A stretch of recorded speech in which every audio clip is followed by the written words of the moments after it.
which went badly this time around. Are you looking for a cryptocurrency that has a focus on users and usability? Then look into Zencash. Zencash has the ability to use both transparent and shielded transactions, with shielded transactions using zero-knowledge proofs. Zencash features global governance with inclusive decision-making, reliable funding for continuous improvements, and documentation and wallets in many languages that are available for Linux, Mac, Windows, and Android devices. Learn more at zencash.com. That's zencash.com. UPI reports thousands of people marched onto a Chicago expressway Saturday to protest gun violence. Roman Catholic priest Michael Flegler and civil rights activist Jesse Jackson spoke with Illinois State Police and Chicago Police Superintendent Eddie Johnson about using the whole expressway for the march. About an hour after the march started, officers granted the crowd full access to the freeway. An agreement previously reached Thursday had granted limited access to the Dan Ryan Expressway, but on Saturday, the Chicago Police Department gave an order to shut down the expressway for crowd and traffic safety. Governor Bruce Rauner posted on Twitter, "This is unacceptable. We had clear parameters that allowed the protesters to be heard while respecting law and order. Instead, they chose to cause chaos." In another Twitter post, he added, "There was an agreement in place. I'm calling on the mayor to take swift and decisive action to put an end to this kind of chaos." You can support FPP Radio by joining the Fans program. Fans are friends, allies, and numerous supporters. Fans help FPP afford to produce more original content. You can join the Fans program for as little as $1 per month through Patreon and get perks like ad-free versions of FPP Radio News and Peace, Love, Liberty Radio. To learn more or to join the Fans program, visit fans.fppradio.com.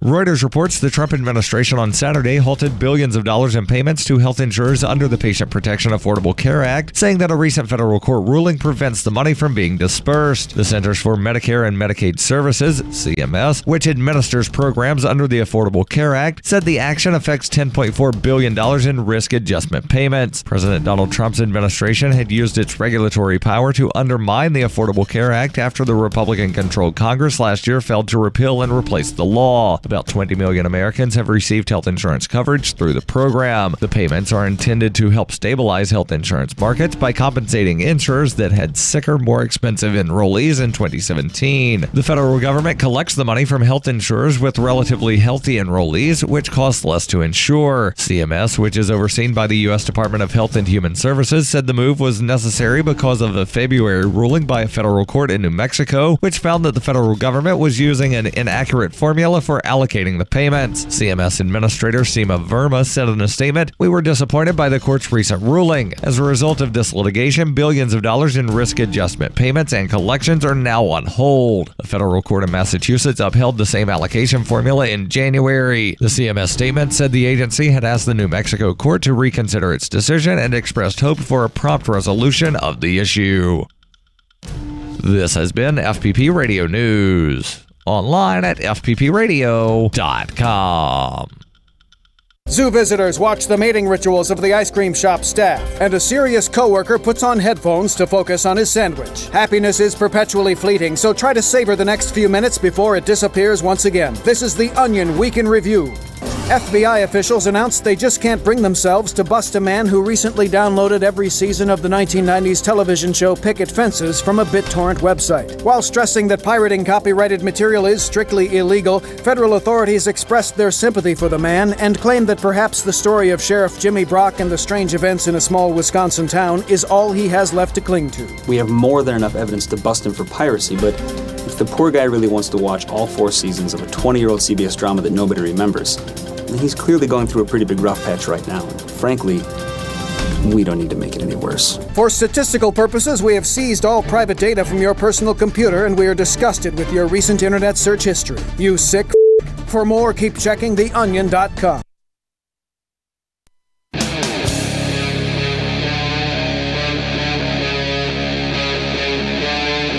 Free Talk Live.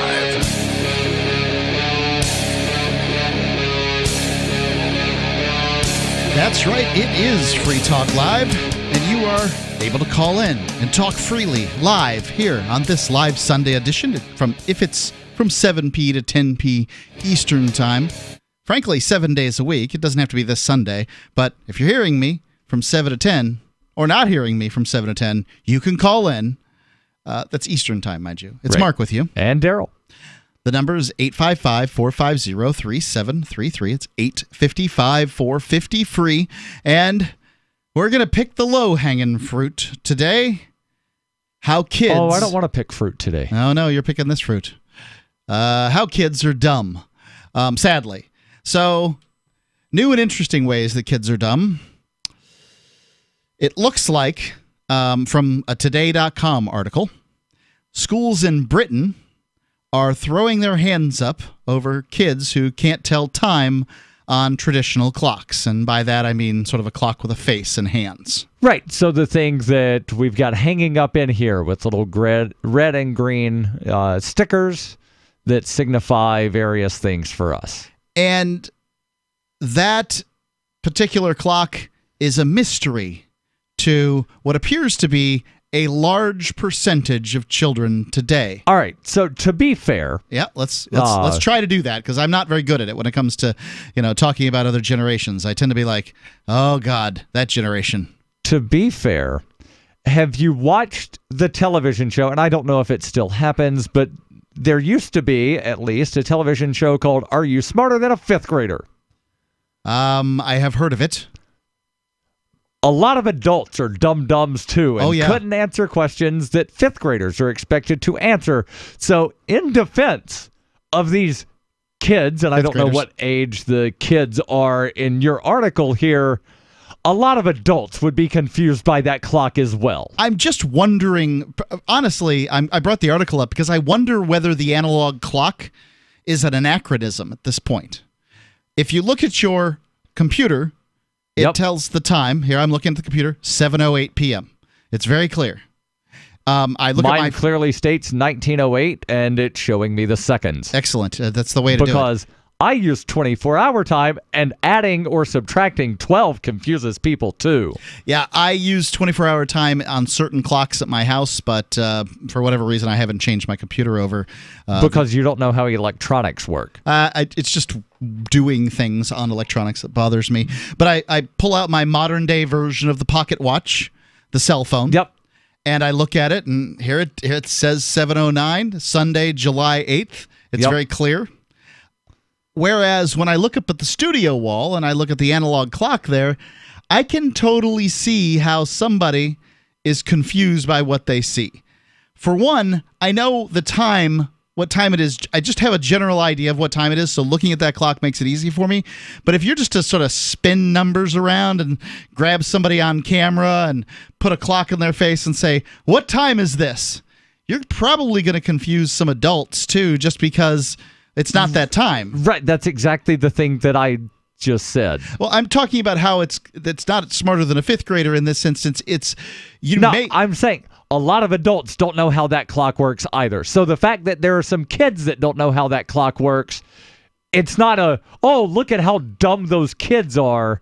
It's we don't use that type of clock generally. Right. I was watching the Jimmy Kimmel show. They had a little excerpt here in this article. How's a sundial work? Right. Like how many adults wouldn't know how a sundial worked, but that's certainly going to look strange to some. You've got to turn it back or forward. When you shift the clocks twice a year, which way do you rotate your sundial in the spring? The sundial isn't going to be good from week to week. It's going to have to be moved and aligned because the sun moves in the sky. So many friars from the 11th century are going to be very confused at our inability to tell time on a sundial. Are you telling me you people are advanced and you can't tell time? Right. So you're telling me that the 12 o'clock train doesn't stop at 12 o'clock. It's 12:47. The old clock face here, it's designed for when we used gears and stuff to keep time as precisely as we could with gears and those sorts of things. Now we have computers synchronized to atomic clocks out of Denver. Yeah. That thing hanging on the wall is an atomic clock. It is. Yes. Yes, but you're lucky when it connects to Denver because there isn't a straight line of sight here. That's a particularly good one. That clock was not cheap. You can find cheap analog clocks all over. That particular clock doesn't matter because the listener isn't using that clock. Right. We're just referring to it as an analog clock face. So I kind of think kids are right on this one. Like maybe it's just time to give up on the analog clock face. Like, what's it doing for you? Let's see here. What's the benefit? There might still be a place of employment with a punch card clock in, clock out thing that has an analog face, and you need to be able to figure out, when you clocked out for lunch. You probably are clocking out at 8. At the top or the bottom of the hour, and those are the easiest to figure out. Right, but you might be off by a couple of minutes, and you've got a built-in 7-minute either way thing, and could be, etc. Sure. I mean, your place of employment could have analog clocks. There's no doubt. Maybe I'm guessing that train engineers no longer use pocket watches. Yeah, I can't think of really not a whole good bunch. reason to wind up, unless you're just really into steampunk or you don't trust electricity, but then, I don't know. The current generation aren't as good at reading the traditional clock face as older generations. Malcolm Trobe, Deputy General Secretary of the UK's Association of School and College Leaders, told The Telegraph. And, by the way, it's really no different here in the United States. They're not very good at clocks, here either. My son had to learn this, so I suspect he understands, but it's just, all of us will admit it's easier to tell time on a digital clock. Why are we torturing ourselves with these analog clocks? I don't know, but, just the way that first paragraph began on that article, it just sounds as though it's one of these, bitching about the younger generation. It's a lot like that. They don't know how to rewind video cassettes before returning to... Oh, wait, Blockbuster doesn't exist anymore. But still, they don't know how to rewind the VHS tape. I handed my son a pencil and a cassette tape that was partially unspooled, and he didn't know what to do with it. I kind of actually find this to be a critique of government school. So you're telling me that you got these kids... most of their waking hours, and you're upset that they can't tell time on a clock. Wait a second. Who's the one who's supposed to be teaching them stuff? The school. There's the crap that they're filling kids' heads full of, and they're not teaching them how to read a clock. Oh, you're trying to be logical here. 10 minutes a day, working on it from kindergarten through 4th grade. They really ought to have it. Just guessing. I don't think you need 10 minutes a day for 4 years to figure out how a clock is read. It'd probably be more useful than whatever they're teaching. I didn't say it wouldn't be more useful. I'm just saying you don't need that much time. Just saying. That apparently some kids will need that kind of time. They're not getting that kind of instruction at home, so, whatever it might be. I don't know. I think it's all very strange. Officials believe that clocks are causing undue stress because kids can't figure out how much time they have remaining to complete a test. You don't want them to put their hand up to ask how much time is left. Why not? Schools will inevitably be doing their best to make young children feel as relaxed as they can be. Because if the student has the hand up waiting on the teacher so that they can ask how much time is left, then that's valuable seconds that they're not taking the test. And we all know that taking these damn tests is the most important thing in a government school. Well, that's why they're installing, at the very least, digital clocks in the test-taking room. It's not just British kids either. There's a different room for taking tests now? That's what they're saying. I don't know. I've never been to a British school. I've never been to Britain. I've been to Britain. The number, 855-450-3733. 855-450-FREE here on Free Talk Live. That's free as in freedom, or LRN.FM is our username on Skype. Free Talk Live. The Bitcoin.com wallet is a simple and powerful full-featured wallet that allows you to send and receive Bitcoin, BTC, and Bitcoin Cash, BCH, with anyone, anywhere in the world. It supports both single and multi-signature wallets and is available in multiple languages. The Bitcoin.com wallet is available on Windows, Linux, Mac, Android, and iOS devices. Use the Bitcoin.com wallet to buy, send, store, and receive both Bitcoin, BTC, and Bitcoin Cash, BCH. Learn more at wallet.bitcoin.com. That's wallet.bitcoin.com. I've said it many times on air, and I'll say it here. The New Hampshire Liberty Alliance is one of the most important organizations for freedom in the world. New Hampshire is ground zero for freedom, and the NHLA is the best organization at promoting effective liberty activism. This ad is sponsored by Free Talk Live, and I, Mark Edge, am a lifetime member because I believe in the NHLA. Please check them out at nhliberty.org. Not everyone can move right now, but you can support the cause. Donate top cryptocurrencies or old-fashioned U.S. dollars, nhliberty.org. Visit their website and see what they're all about, nhliberty.org. Imagine this is you. You're working late when you get an alert on your smartphone. Your motion-activated Blink security camera picked up something at home. You pop open your Blink app and see the silhouette of a man peering through your kitchen window. The job of a home security system is to help stop crime. Get 3 Blink cams for way less than the other guys, plus an extra 15% off. Visit blinkprotect.com/FTL, like Free Talk Live. Blinkprotect.com/FTL to save 15%. Zencash is an end-to-end encrypted system with zero-knowledge technology over which communications, data, or value can be securely transmitted and stored. With over 7,500 secure nodes, Zencash has one of the most distributed node systems of any cryptocurrency. Zencash is a platform for cryptocurrency and communications built by voluntarists for voluntarists, with the ideas of voluntary interaction being written into the white paper no less than half a dozen times. Learn more at zencash.com. That's zencash.com. The Free State Project has reached its goal of 20,000 liberty lovers who've pledged to move to New Hampshire and get active to achieve liberty in our lifetime. Perhaps you're trying to figure out what part of New Hampshire should be your destination. If so, consider Keene. You'll find more than 150 reasons to move to Keene at move.freekeene.com. Keene is famous for its historic, publicity-generating activism, as well as being the liberty media capital of the world. It's home to freekeene.com, New Hampshire's destination for liberty activism, news, and opinion. For years, we've been compiling over 150 reasons to move to Keene at move.freekeene.com, where you'll learn about some of what's happening here and what makes Keene a great place to live. If you love liberty, you'll probably enjoy anywhere you end up in the Shire. But do your due diligence first. Please visit move.freekeene.com for the full list of over 150 reasons to move to Keene. That's move.freekeene.com. Here's a chance to do a little activism while you're cruising Facebook, Twitter, or Google+. Between the LOL cats, the recipes, the hot girls, and the inspirational sunrise memes, Free Talk Live's posts pass by your newsfeed. Like them, comment. It gives us more exposure. If you don't see our posts, click like at facebook.freetalklive.com and then hover over it to click Get Notifications. It's an easy way to spread the ideas of liberty a bit further. I know you're busy, but you can spare that tenth of a calorie it takes to click on something. facebook.freetalklive.com. This Your Family Today tip is brought to you by Lil Drums. Every bit as fun as a full-size Nestle drumstick cone and definitely cuter. Visit us at drumstick.com. Vacations are all about family time, but you don't have to leave home to have fun. Take 1 weekend a month and devote it to family activities.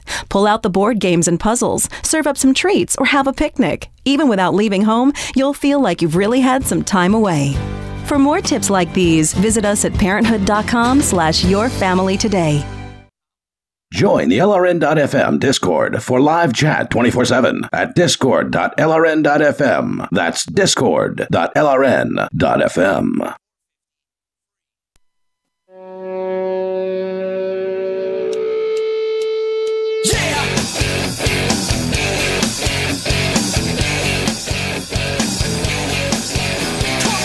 Free Talk Live. This live Sunday edition. It's Mark with you. And Darryl. You can call in and talk about whatever you want, but we're talking about, well, kids and government school not being able to tell time on analog clocks and government school bureaucrats blaming it on the kids. You can call in and talk about whatever you want, but... well, see, if they just had more money, but nobody can find the money printing place because the train picks up at a certain time and there's only digital clocks and everybody's confused. I don't know. I don't either. Let's go to Matt calling in from Louisiana. Matt, you're on Free Talk Live. Yeah, I can look on my wrist, and there's a analog clock that I use to give me a good grasp of exactly where I am. It's not super precise, but it does give me an idea. So the reason why digital speedometers kind of went out of style, because for some reason, when people look at the digital speedometer, it takes them a picosecond longer to translate what their actual speed is. It's just a human mind sort of thing. The thing is irritating about government schools, they don't even teach kids how to read a ruler anymore. Yeah, I think that I've heard the same thing, that they can't read a tape measure. And yes, I use that a heck of a lot more than I use a protractor in my day-to-day life, but I was taught how to use a protractor in school. Do they teach kids how to use those now? Sounds like they're not teaching them anything. I couldn't tell you. They're teaching them the evils of Western civilization. Yeah. So you mean the truth? Well, what's that? Darryl thinks that Western civilization's evil, apparently. Well, the United States government's the only government to ever use nuclear weapons in war. I would say that's pretty evil. Atomic. Yeah. And if you admit Darryl, that, then I have to ask you this question in all sincerity. Have you calculated what the effect on Japan would have been should we have launched Operation Olympic? well, the U.S. government could have accepted the surrender that was offered up about a month prior to dropping those nukes. But the U.S. government didn't do that, and then immediately after dropping the nukes, then said, we accept your terms of surrender. Yeah, I had not heard this information. Where's your source? It's well, it's on Wikipedia. I can tell you that much. It's in a bunch more places than Wikipedia. Well, it's on Wikipedia because it's in a bunch more places. Basically, the surrender was being worked on through Russia. I think it's probably clear. You mean the Soviet Union? Yeah, it's Soviet Union. Excuse me. It's probably clear to any student of history that really what the United States wanted to do was show the Soviet Union it had atomic weapons, and this is what's going to happen to you if you step out of line. And so they dropped a few. And there was also a mistranslation of what the Japanese emperor had said at one of the meetings. There was a word, and I forget what the word was, but it could have been translated in two ways. One of them was sort of ambivalence, and the other was like a big FU. And he answered in the ambivalent kind of manner, but it was translated by Western media as FU. And then there was the nukes, and then we accepted the surrender that he gave an ambivalent answer to a month prior, where he basically said, I'll surrender, but I get to remain emperor. Yeah. I'll have to accept your word on this for right now. Yeah. I will do that. But yeah, I don't think that the United States needed to drop nuclear weapons on Japan. I mean, right. I'm just pointing out that some of the stuff that's being. You're actually saying something that the Japanese don't believe. You realize that? I don't know who the Japanese. When I was living in Japan, a large percentage of the population thought that without the dropping of the nuclear weapons to kind of quote unquote wake the country up, that they were prepared to do the Operation Olympic thing, which basically would have wiped out the Japanese population. And I don't know about these other surrender agreements. I'm going to have to look them up and find out why. It was Truman at the time found them unacceptable. Yeah, but one of the things that happens as a demonstration, it was less impressive a demonstration in terms of its killing power than the freaking firebombing of Tokyo. Good heavens. Sure. I mean, but Moscow's not as worried about that. Its buildings aren't made the same way as, Japanese buildings were. Right. So, I'm just pointing out, that some of the stuff that's being taught as the evils of Western civilization is here's the actual history of what happened. What I think is... And some people don't like it when you teach them actual history of what happened. Well, what we can see is that the United States and probably every other country that wins a war whitewashes the way they went about it. Like, think about this for a second, Matthew. The old history is written by the victors, and Absolutely. that is true. Where was all the civilian violence during the Revolutionary War? You'd think if the population was split basically 33, 33, and 33 on the Revolutionary War, that some people who were apparently willing to pick up arms and shoot their government center of mass might have meted out some violence against maybe some loyalists or something like that. But you never... There is recorded incidences of various loyalists being tarred and feathered. Yeah, it sounds so nice when you talk about it like that. But, the fact is we're talking about... Nice. It's not nice, no. Be tarred and feathered. But it started way back. In our history, the whole thing... And probably every history of every country out there, the victors write the history, and they're not going to make themselves look like a bunch of sore winners. Right. And so, anyway, thanks for the call, Matt. But, there is actually. Go ahead. Can you hold for a second? Yeah.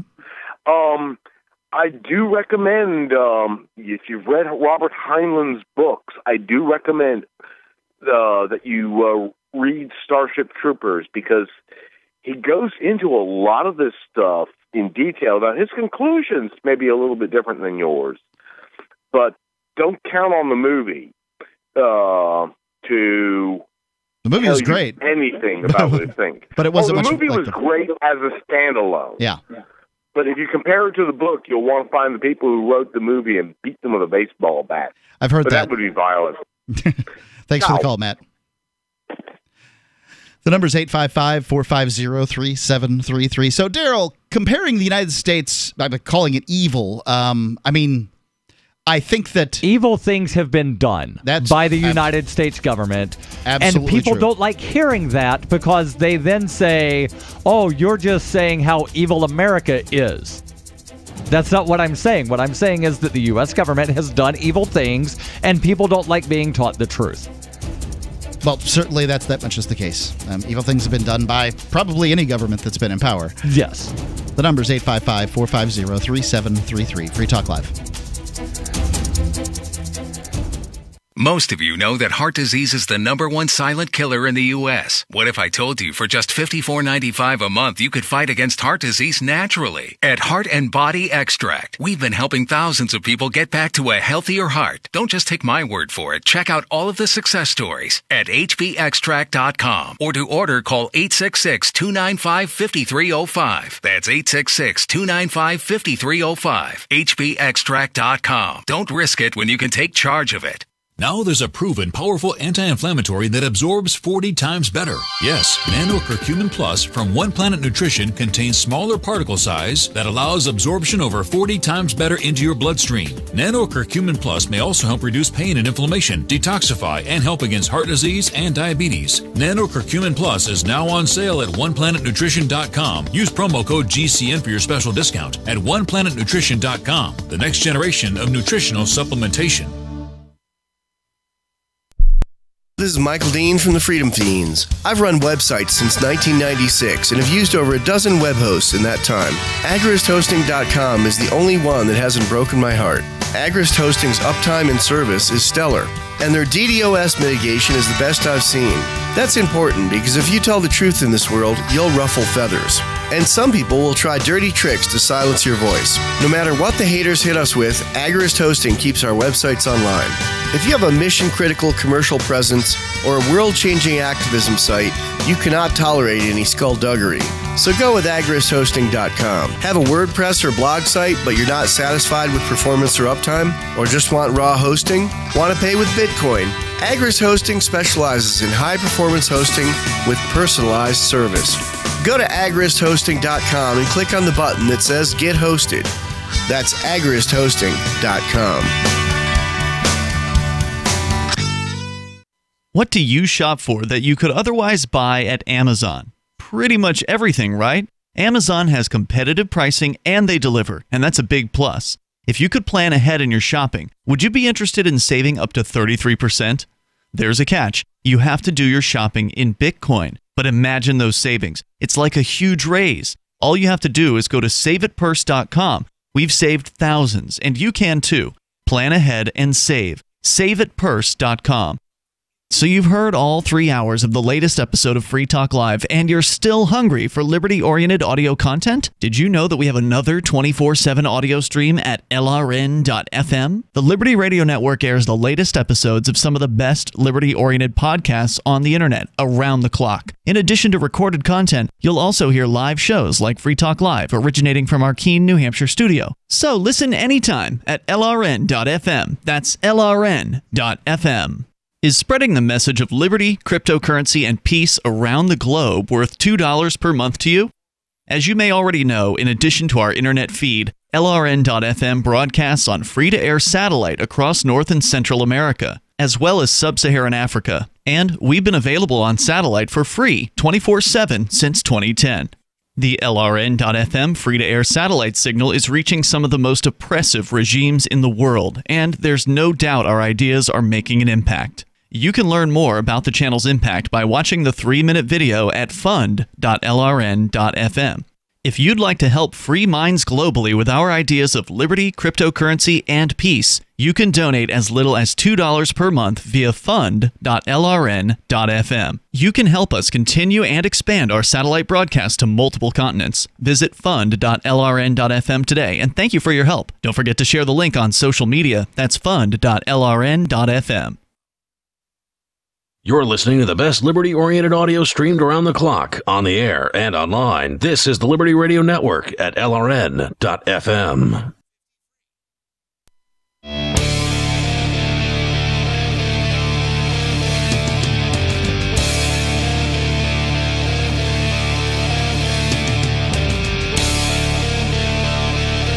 Free Talk Live, live Sunday edition. It's Mark with you. And Darryl.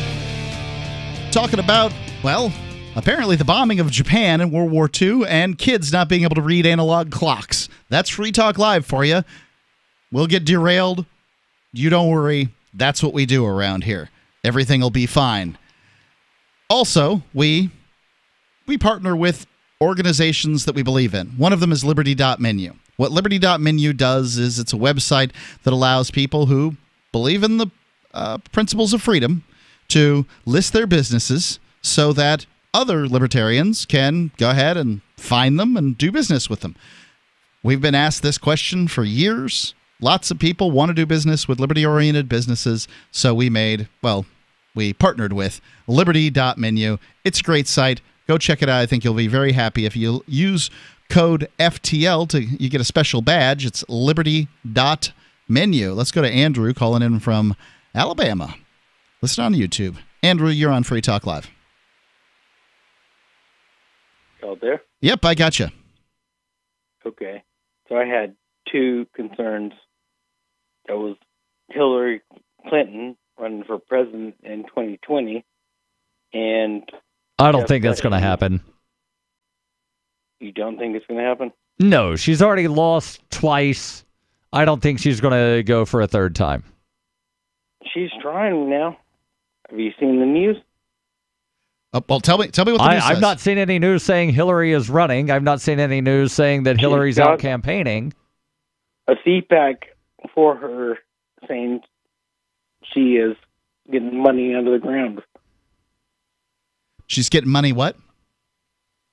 Just from one of those PACs, or whatever they call it, a CPAC. I'm not sure of the name. Yeah. Those government-funded underground bullshit that we don't... Whoa, you can't say that. Plus, PACs aren't government-funded. That's not how PACs work.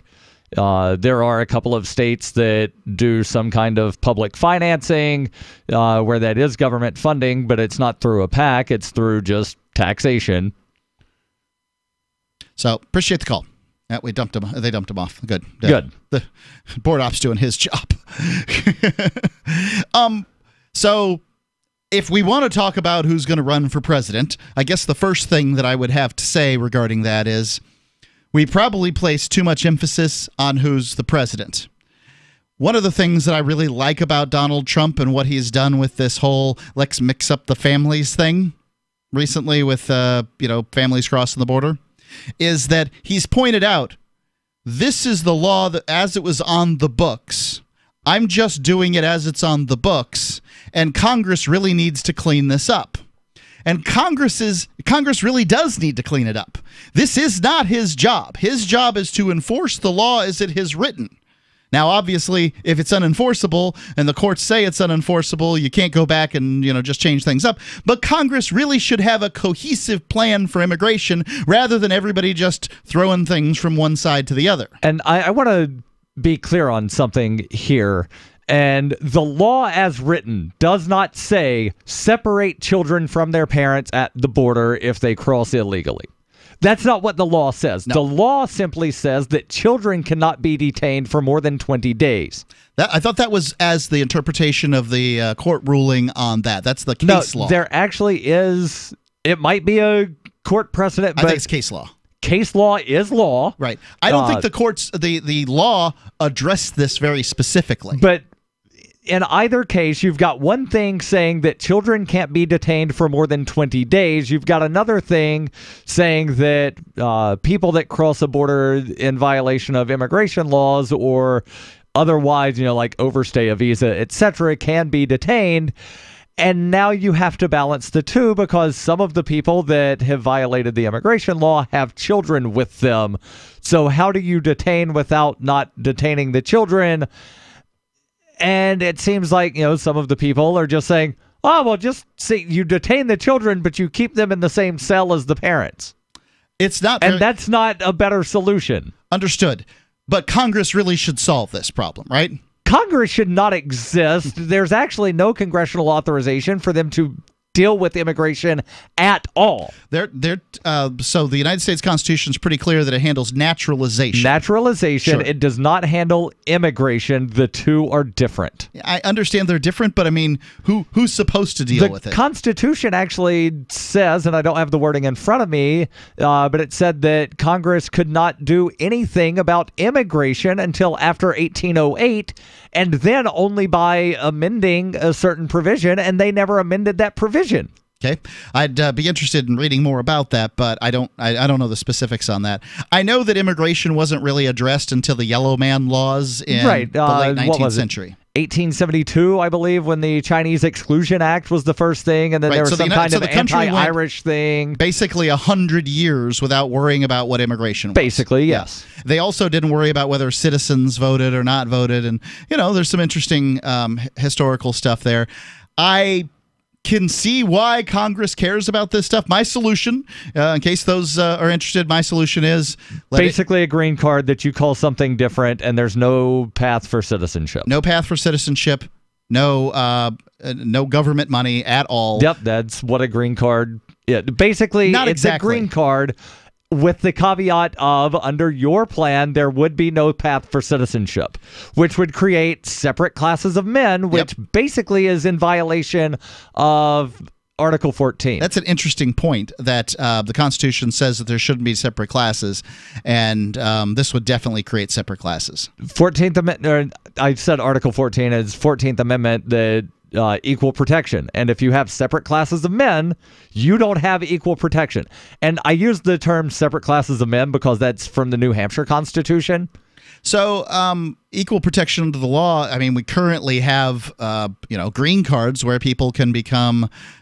There's a process for them to become naturalized. Sure. Under your process... But I didn't become naturalized. You weren't born overseas to parents that weren't Americans. Sure, but the law isn't protecting me equally as somebody who was. I'm just saying the law treats those people differently. So my point would be no government money. And that means that, as far as I'm concerned, a whole bunch of immigrants move into your town. You're not responsible for schooling them either. I don't think I should be responsible for schooling anybody. Agreed, 100%. But... this helps to solve this. It helps to show people... How about we just abolish government schools?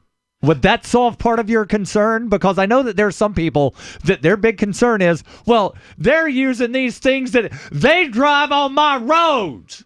Agreed. They say things like that. I'm happy with abolishing government schools. Excellent. But I don't think that's going to happen tomorrow. I think that, however... Right, so don't blame the immigrants because I'm not blaming immigrants. I'm giving a path to a better life to them.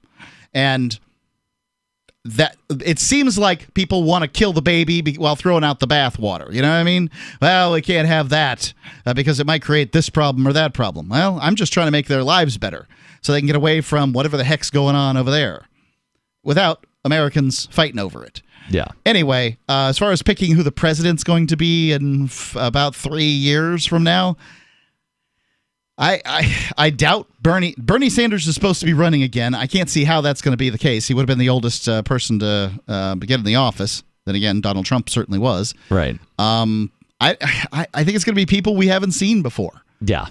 Expect to see Cory Booker skulking around in the future. That's the guy from New Jersey? He is from New Jersey. All right. He's a black senator from New Jersey. Yes. And anybody else you're thinking might be a pick?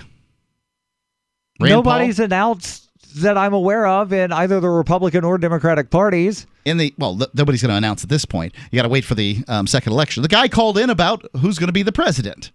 Right, and I'm saying I have no clue because I've not heard anybody announce that they're running for the Democratic nomination, so me predicting who's going to win it, I'm not predicting who's going to win it, just who's going to run for it, and I predicted Cory Booker. And I honestly don't care because I'm not a Democrat. They're horrible. I'm not a Republican. They're horrible as well. Well, you're probably going to get one of those two, though. Probably. I don't want it. Probably Donald Trump. The number, 855-450-3733, Free Talk Live.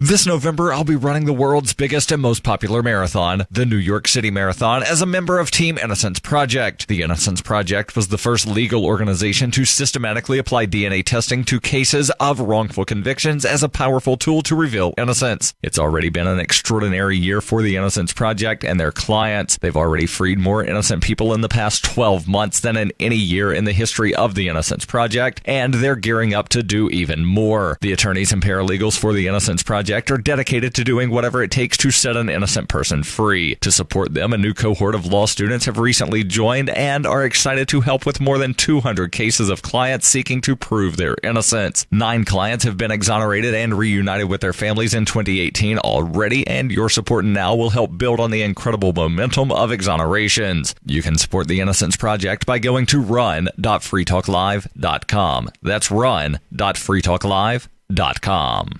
Advertising is simple. It starts with someone who has a need. Mom! And then gets more specific. Mom, I want pizza. Then we add urgency. I want pizza tonight. Before you know it, your GCN advertising message is reaching millions of listeners. Listeners who are definitely in need. We want pizza! You see, advertising on GCN is simple. Your message meets their need, and the result means new business for you.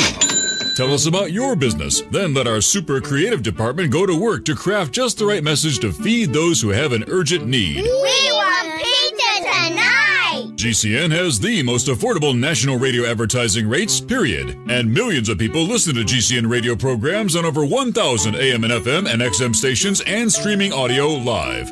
Get started today with GCN, the Genesis Communications Network. Just shoot us an email, advertise@gcnlive.com.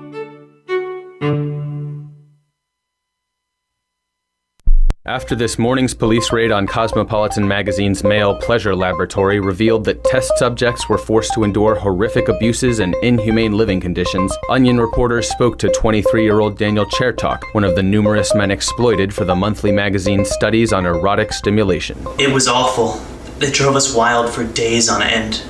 Once they made me lather myself with gallons of sexy bath oils, and then read thousands of racy text messages until my eyesight began to blur. Then for the next 12 hours, they blasted sultry songs into my ears and made me simulate 50 crazy hot sex moves. They said I couldn't rest until they found the bliss button on my Randy regions. According to Chair Talk, test subjects were often subjected to hours of grueling experimentation at the hands of female scientists. Chair Talk added that many of his fellow subjects were not lucky enough to survive the excruciating treatment. This is the Onion News Network. LRN.FM is proud to announce our official listening apps for Android and iOS devices. Now you can easily tune into our streams anywhere, anytime on your smartphone or tablet. Just visit apps.lrn.fm or search for LRN.FM in the Android or Apple app stores.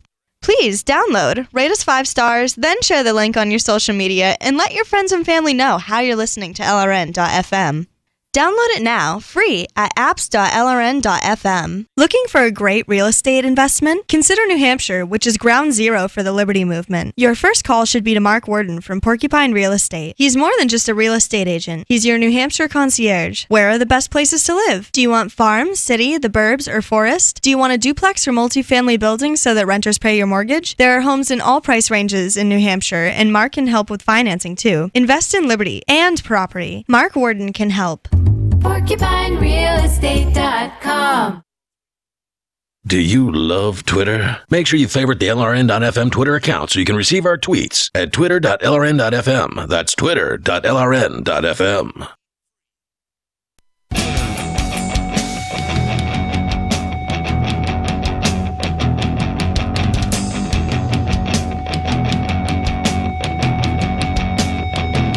Free Talk Live. We've been across the board this evening, and you can call in and talk about what you want. I just finished up an article that said that apparently kids in government schools can't read analog clocks, or at least not enough of them can, and the government schools are sort of changing the way they do things. And most of the articles felt like they were blaming the kids for it. I kind of feel like if you've got the kids for 8 hours a day or whatever, 180 days out of the year or whatever it is that the school has kids, that it's the school's fault that kids can't read clocks. Right. I know we spent time on this when I was in school. We definitely spent time on reading clocks. I'm trying to remember, it was either kindergarten or first grade when I learned how to do this thing. Yeah, it wasn't, it was like that. I can't tell you exactly, but we had a little setup, and the teacher would take this large clock that she had made out of laminated and stuff, and move the hands around and teach. And what time is this? And what time is that? What are they doing with these kids during this time that they spent teaching me how to read an analog clock? Yeah. Is it trigonometry? Because I doubt it. No, they don't teach that until like high school. And what's the point? I took trigonometry in high school. I have never used anything more than consumer-based math. I may have used the Pythagorean theorem. That's geometry. That's not even trig. I understand that's not. I'm saying above consumer-based math. I'm talking about addition, subtraction, multiplication, and division is consumer-based math as I understand it. And anything above that I have basically not used. And a couple of times I might have used the Pythagorean theorem, and that's all. And it's just for making drawings. You've probably used some algebra without realizing it. Maybe. It's sort of a way of thinking about things, solving for X. Yeah, I have a recipe here that serves 4 people. I need to serve 6 people. Let me calculate and figure out how to adjust the recipe. Yeah. That might be. Although you don't really seem the cooking type. No, but I can see how you're saying that it would be the case, is that you have to multiply times, 1.5. 1.5, those things, and, whatever it might be. Yeah. If you're, trying to figure out, I need to go grocery shopping. I've got this, and can I get, 3 loaves of bread? So you're doing some kind of multiplication, something not quite algebra. But, advanced math, trying to figure out, how much groceries you can buy for whatever you've got. Yeah, I still feel like whether or not you can make the argument for math, and I'm not here saying math is dumb. That's not my argument. My argument is that clocks are dumb. Maybe analog clock faces are dumb. I don't know. But my argument is that the people in school are not very qualified, whether it was the private school or the public school, weren't very qualified in telling me what I was going to need to know for life. For one, I remember specifically Ms. Seacard, my trigonometry teacher, I presume God rest her soul, that she specifically said it's not like you're going to carry a calculator around in your pocket. Yeah. Wrong, I Ms. Seacard. heard that even when I was in high school, in some kind of, I forget if it was pre-cal or trig, where we had to use a calculator, like one of these $300 Texas Instrument somethings. You're not going to carry a calculator around with you, so you need to figure out how to calculate this without it. So when am I actually ever going to use this in life?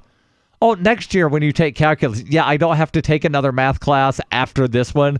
Oh, well, in high school, yeah, or in college, yeah, I'm not going to be taking math in college because I already looked to see what the thing, because I was getting planning to get a broadcast degree in college. Sure, and I had to take a single math class in college, and there was no way I was going to choose calculus. But why'd you pick trig then?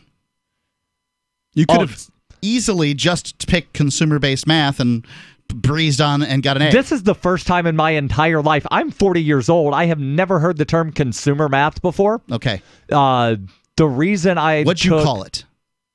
I don't know what you're talking about other than addition, subtraction. That's like fourth grade math.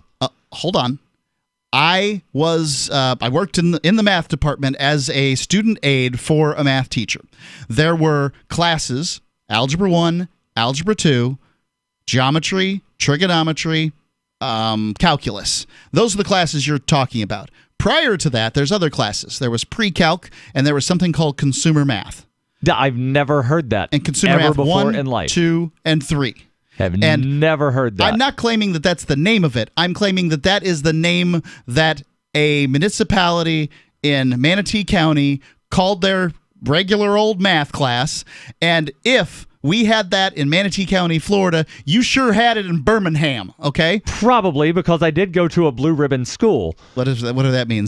There's some government thing that gives out awards every year, and like the best public schools get this thing called a blue ribbon, and we were one of them. This is the lowest math class, not the highest. Consumer math is just addition, subtraction, multiplication, and division. Oh, so I wouldn't have been able to take that after taking geometry anyway. Why not? Because if you didn't think so, and you were given bad information by guidance counselors. So if you're saying it's before algebra, and I took algebra, and I needed a certain number of math classes to get the diploma that I was going for, it had to be a higher class than the previous. I'm not sure that's true. That's what I was informed 20 some odd years ago. I can't go back and undo and not waste my time on that stupid math class. I'm not saying you can. I'm just saying that kids are given bad information. Were given bad information in high school when I was there, and I suspect it's worse now. Yeah, probably. Especially considering the article that I'm about to read, which says here 65% of public school 8th graders not proficient in reading, 67% not proficient in math. So 2/3 of 8th graders aren't proficient at much. Yeah. That's bad. That's bad. That's really, really bad. And, you know, I saw something recently, I forget if it was Facebook or Twitter, where is a video of adults taking basic life skill classes at bars. So, like, there's somebody that has turned this, I will teach you how to write a check. I will teach you how to this. I will teach you these basic life skills. While they have beers? And they do it at a bar because that's where adults tend to hang out. It's like, I never learned this in high school, and I watched this video, and I was like, I learned all of that at home ec. Yeah. Why is home ec not a thing anymore? My wife says exactly the same thing. She thought that the home ec was the most useful class that she had in high school.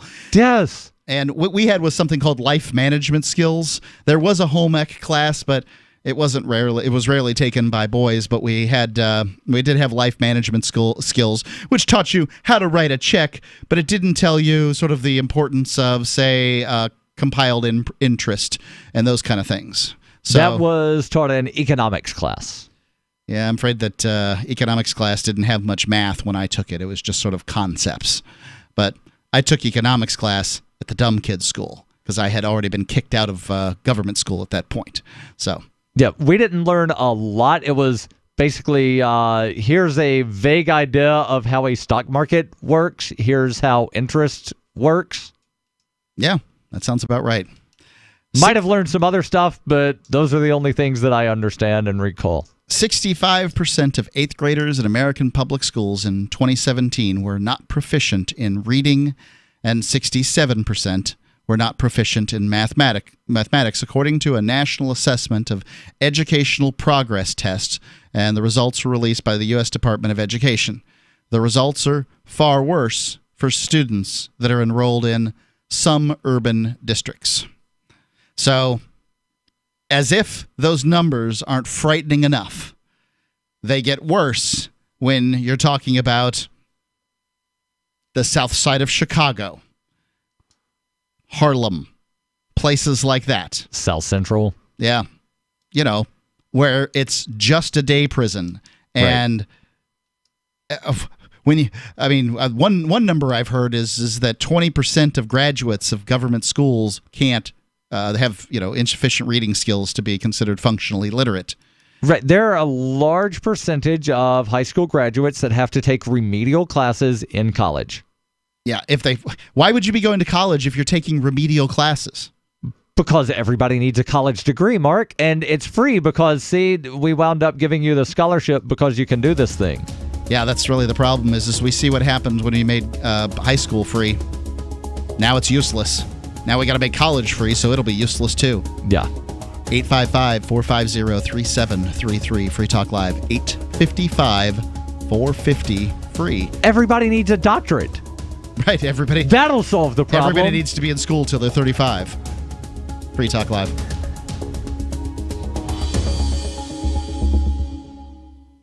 Extendivite is more than just a heart tonic. Do you have any of these symptoms? Night cramps in the hands and feet. Your arms and legs often go to sleep. On short walks, do your legs get aches and pains? Is your memory worse than it used to be? Ankles that swell late in the day? Has your blood pressure increased lately? If you answered yes to even one of these questions, you may have early warning signs of arterial blockages. Your body is saying that it is time to take Extendivite. These are not the normal signs of aging. They are the warning signs that accompany blocked arteries. Get your Extendivite today. Extendivite is available in capsule or liquid form for just $69.95 for a 2-month supply. To get started, call 1-877-928-8822. That's 1-877-928-8822 or visit heartdrop.com. Extend your life with Extendovite. Are you tired of governments murdering people around the world? Stop using their money. There is an alternative. Bitcoin is a stateless, free market, non-political currency. Bitcoin cannot be inflated or controlled by any government. By using their money, you're helping the state. Stop doing it. You have an incredible alternative available now. Learn it, use it, spread it. Get started with Bitcoin at Bitcoin.com. That's Bitcoin.com. There are lots of ways to listen to Free Talk Live. Our podcast has been around since podcasts began, and now the FTL feed is loaded with content besides our full show archives. Did you know that we make it easy for you to customize your podcast subscriptions? We have different feeds, one that includes only our full shows, one with just the Daily Digest, and one with just the Edgington Post. You decide what you listen to. It's quick and easy to customize your feeds at feeds.freetalklive.com. That's feeds.freetalklive.com. You're listening to the live edition of Free Talk Live. Hour number 2 is next after the news here on the Liberty Radio Network at LRN.FM. From Keene in the Shire, the Liberty Media capital of the world, this is Darryl W. Perry, host of FPP Radio News for Sunday, July 8th, 2018. Silver is trading at $16.04 per ounce. Gold is valued at $1,255 per ounce. Zencash is trading at $22, and the average price of Bitcoin is $6,736. Antiwar.com reports Secretary of State Mike Pompeo's recent visit to North Korea came with high hopes. The previous two Pompeo visits and other high-profile meetings were all runaway successes, and the expectation was that this would further cement agreements already made. Instead, North Korea came out of the talk saying the whole two-day visit was regrettable and that they find America's attitude toward the diplomatic process extremely troubling. They said the U.S. was not following the spirit of the Kim-Trump summit and was just making demands throughout Pompeo's visit. Interestingly, Pompeo's own statement appeared to try to spin the two-day visit as a success, saying a great deal of progress was made and that more needs to be done, but not offering anything to suggest the talks ended badly. The real evidence of how badly the visit went is that unlike his two previous visits, Pompeo did not even get to meet Kim Jong-un this time, instead only having talks with aide Kim Yong-chol. There were suggestions Friday night that the Kim visit was pushed to Saturday, but ultimately it never happened. A North Korean Foreign Ministry statement called on both sides to take simultaneous actions to improve the environment surrounding the talks. How the U.S. will respond publicly remains to be seen, as so far the administration does not appear willing to even acknowledge that the talks went badly this time around. Are you looking for a cryptocurrency that has a focus on users and usability? Then look into Zencash. Zencash has the ability to use both transparent and shielded transactions, with shielded transactions using zero-knowledge proofs. Zencash features global governance with inclusive decision-making, reliable funding for continuous improvements, and documentation and wallets in many languages that are available for Linux, Mac, Windows, and Android devices. Learn more at Zencash.com. That's Zencash.com.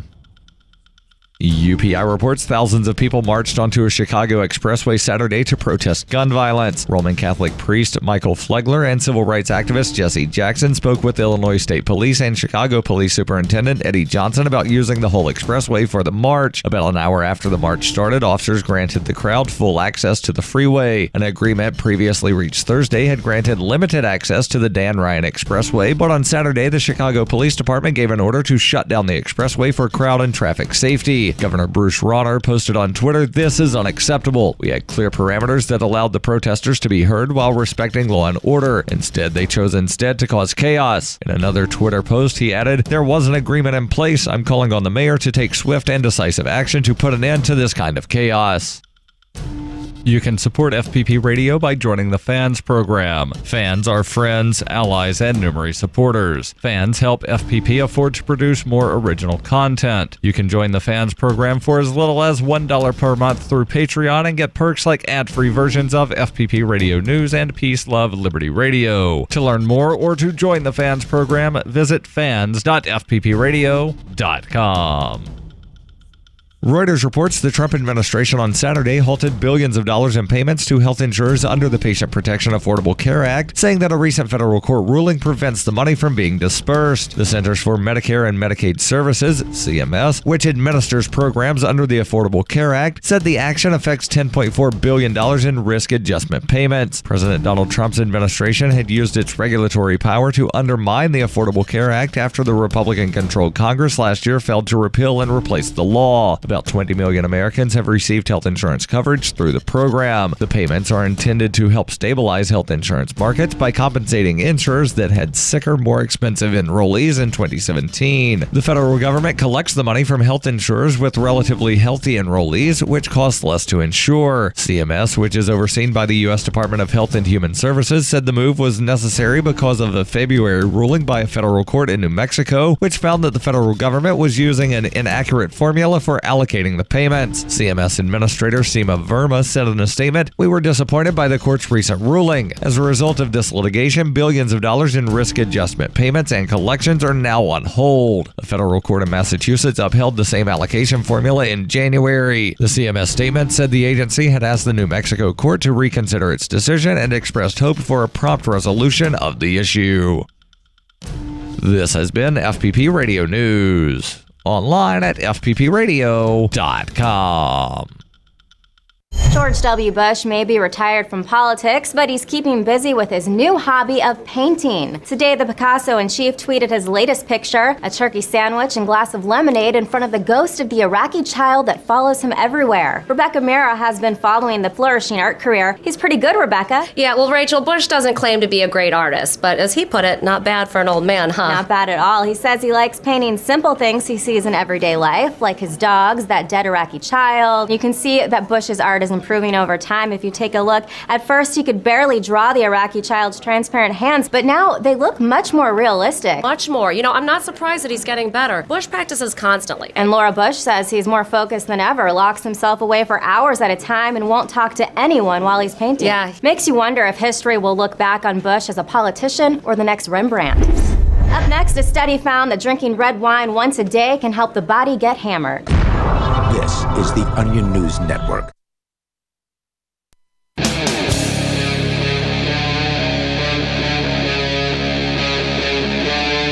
Free Talk Live. It's the live Sunday edition of Free Talk Live, and it is Mark with you. And Darryl. You can call in, talk about whatever you want, any day of the week between 7 p and 10 p Eastern Time. I'm not going to break that out for you, different time zones. You're going to have to figure it out on your own. Terribly sorry. But we're here. We're doing a show.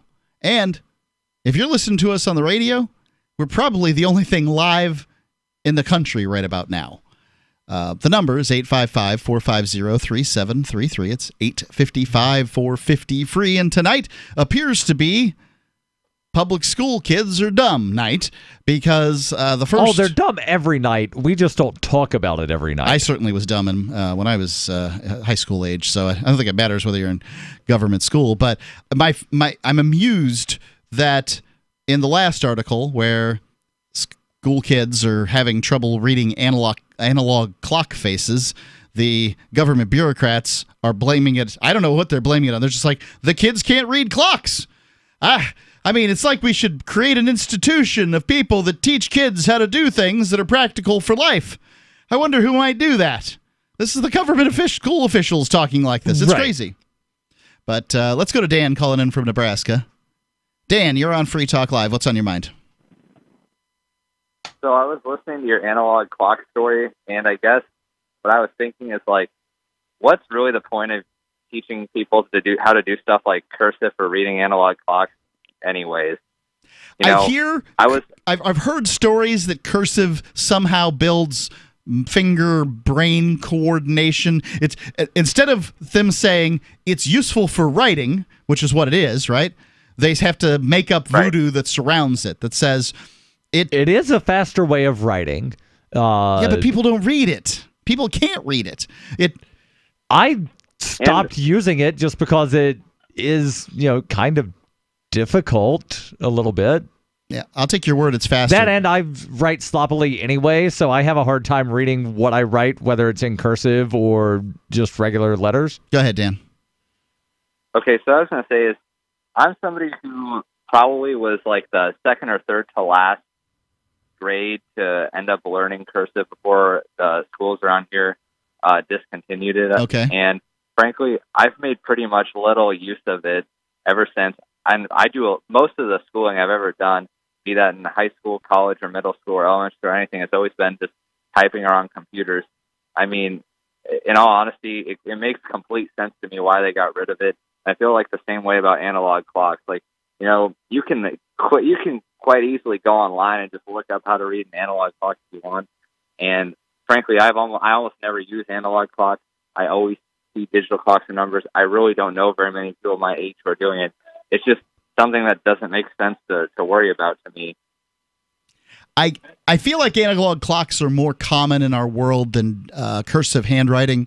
I will agree with you that I'm sort of the opinion that cursive doesn't make any sense. I found one of my son's homeschooling books is trying to teach him cursive. I'm like, yeah, get at that. We don't need to read. We don't need to do this.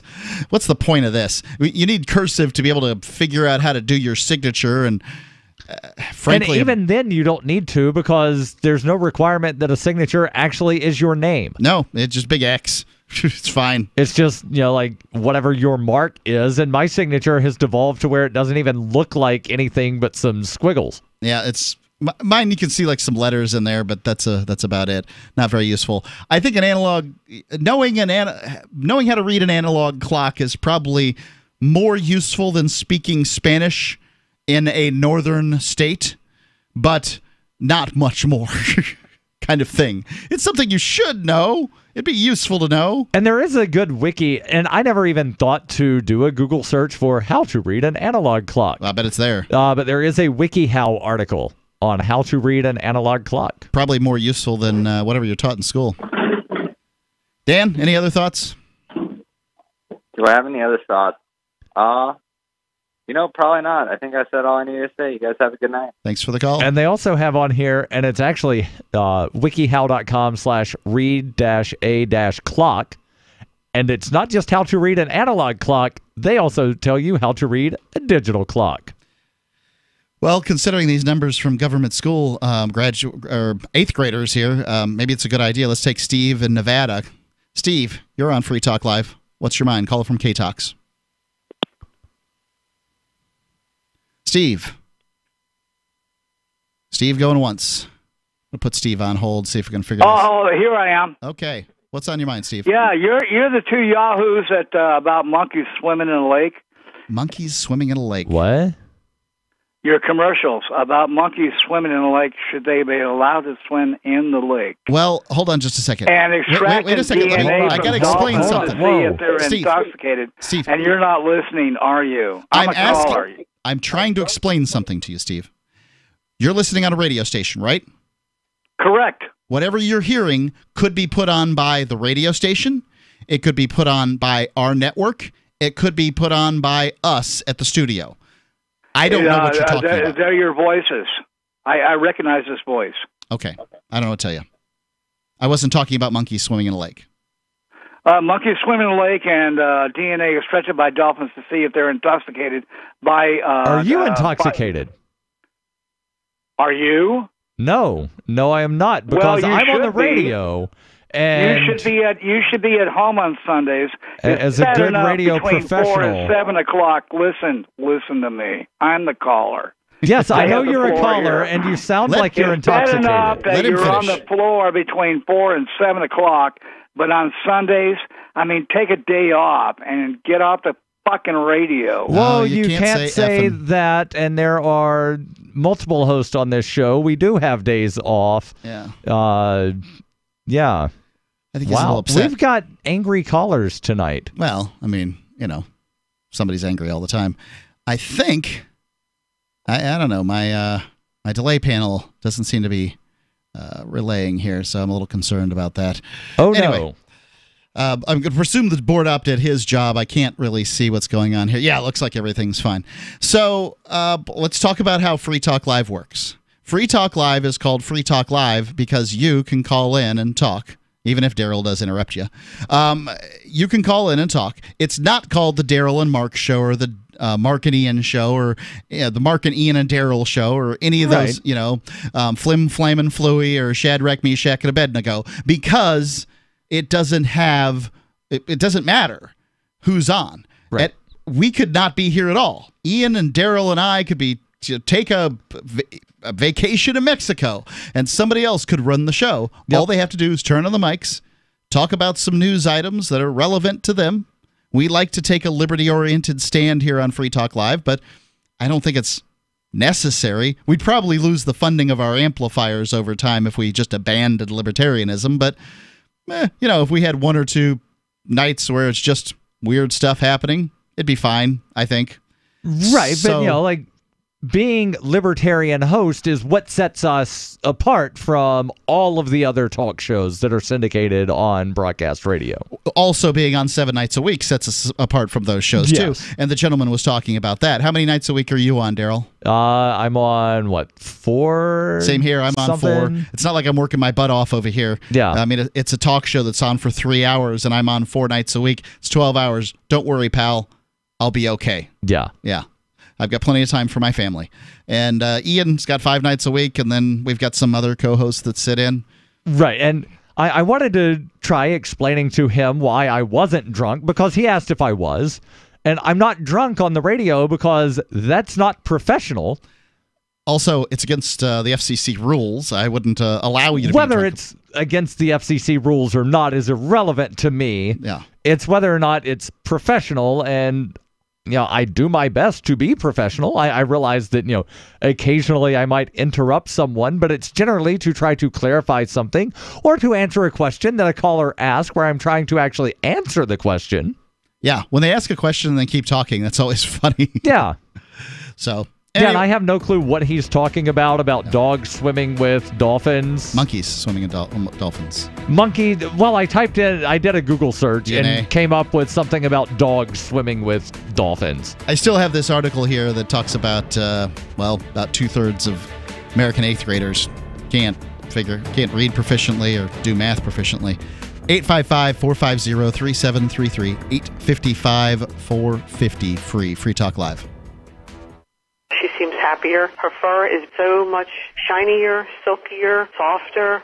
She has really mellowed a lot. Sheba is 105 lean pounds of shiny, smooth, happy dog for life. The shedding has stopped. The itching has stopped. Since 2001, we've helped more than 250,000 dogs get over their nutritional deficiency miseries. And saved our customers bazillions in vet bills. Everything we tried failed except the Dynovite. Come to Dynovite for help. DINOVITE.com.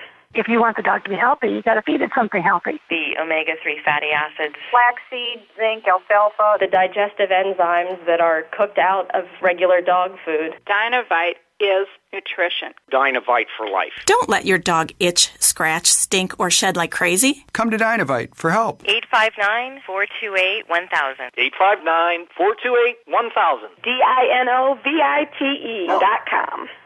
Imagine this is you. You're working late when you get an alert on your smartphone. Your motion-activated Blink security camera picked up something at home. You pop open the Blink app and see the silhouette of a man peering through your kitchen window. You dial 911 and the police roll. The job of a home security system is to help stop crime, which is why I chose Blink. Get 3 Blink cams for way less than the other guys, plus an extra 15% off. Visit blinkprotect.com/FTL. blinkprotect.com/FTL. Good technology is good, but the philosophy behind the tech is important. And Zencash was made by voluntarists with the ideas of voluntary interaction being embedded into the white paper. With no central authority or single point of failure, Zencash is more resilient than a traditional corporation. Everyone has an equal opportunity to participate in decision-making, which empowers stakeholders and makes Zencash less susceptible to third-party influence. And Zencash allows for secure private transactions. Learn more at zencash.com. Since time began, tyrants have taken aim at personal liberties.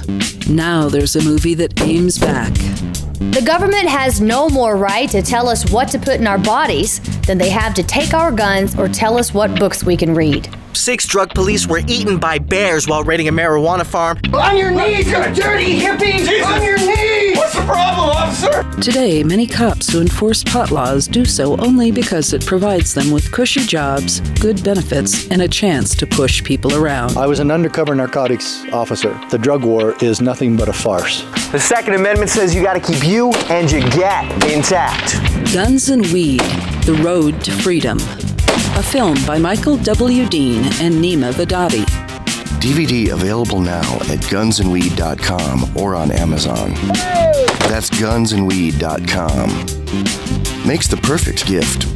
Remember, that's gunsandweed.com.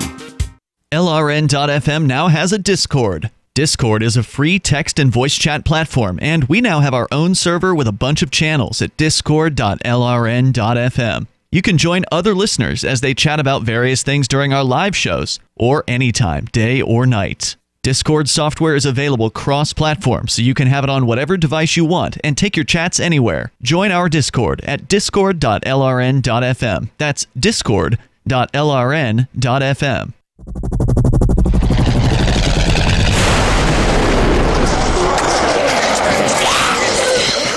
In Survivor Max 2, School Bites, Max must scavenge through a wasteland swarming with the undead. Desperate to find the medicine he needs, he discovers a community of survivors at his former school. Has he finally found the safe haven he's been looking for, or will he discover that school bites? Look for Survivor Max on Facebook, read reviews on Amazon, and read Chapter 1 at survivormax.com. You can put the Liberty Radio Network on the air in your area. Visit broadcast.lrn.fm to learn how. Broadcast.lrn.fm. How many people could not answer?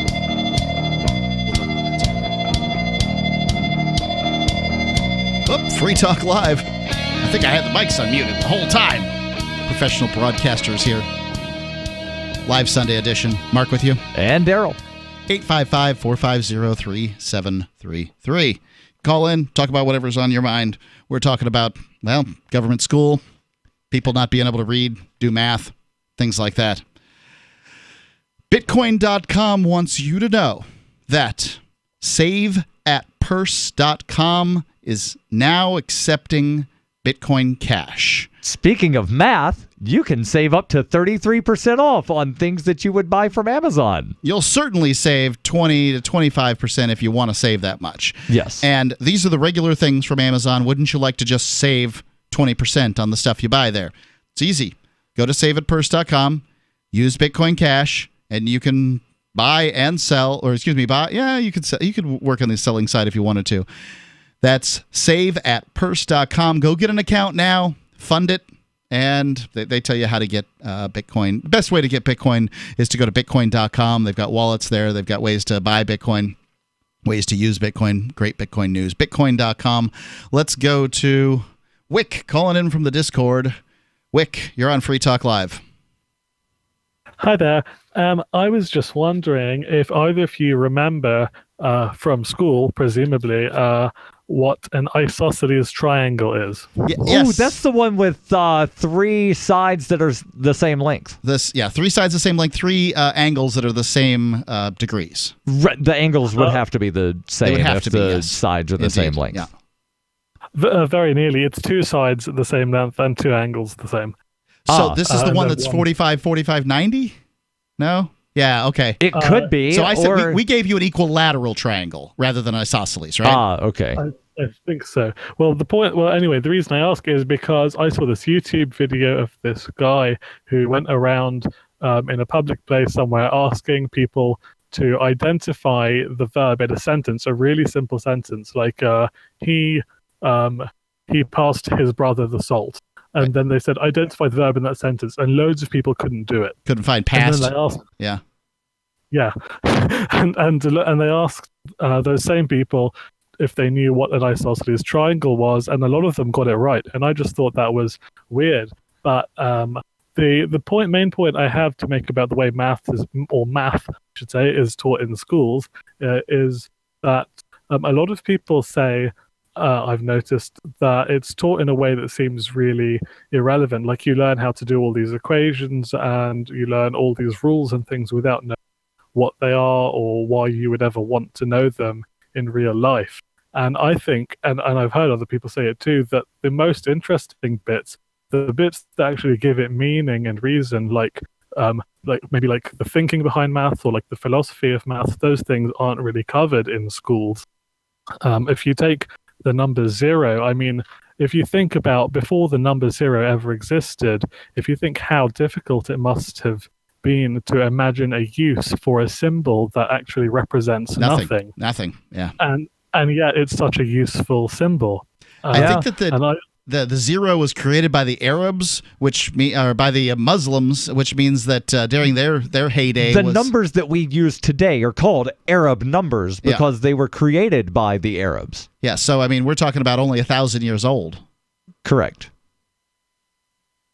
Yeah, and if you look at the numeral system, like the Roman numeral system, which is like almost impossible to use in comparison, it seems much more natural to come up with that. You know, it's like line, and then a symbol for 5, and then like another few lines, and then a symbol for 10. Sure. And if they taught people the thinking of how difficult it would be and how useful it is to kind of to come up with something like the Arabic numeral system, I mean, I think that would really engage people. And I mean, there's this book, I think it's a book and a TV documentary called The Story of Maths, and about half of it is just about the number 0 and how powerful it is. And I found that like super engaging.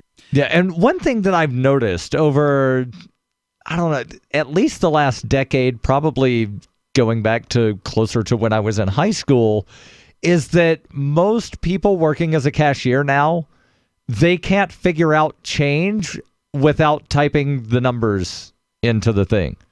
So, like, let's say that I go to a store and my total is $10.75, and I hand them $21. Oh. A lot of times they want to hand me the single, but no. I'm handing you this so you will give me a $10 bill back. Right. They can't do that math in many cases. Like, they get confused. Sure. Or if, let's say, it's 10:06 and I hand them a 20 and then I'm like, oh, here's 6 cents. Oh, I already typed it in. Yeah, we're done.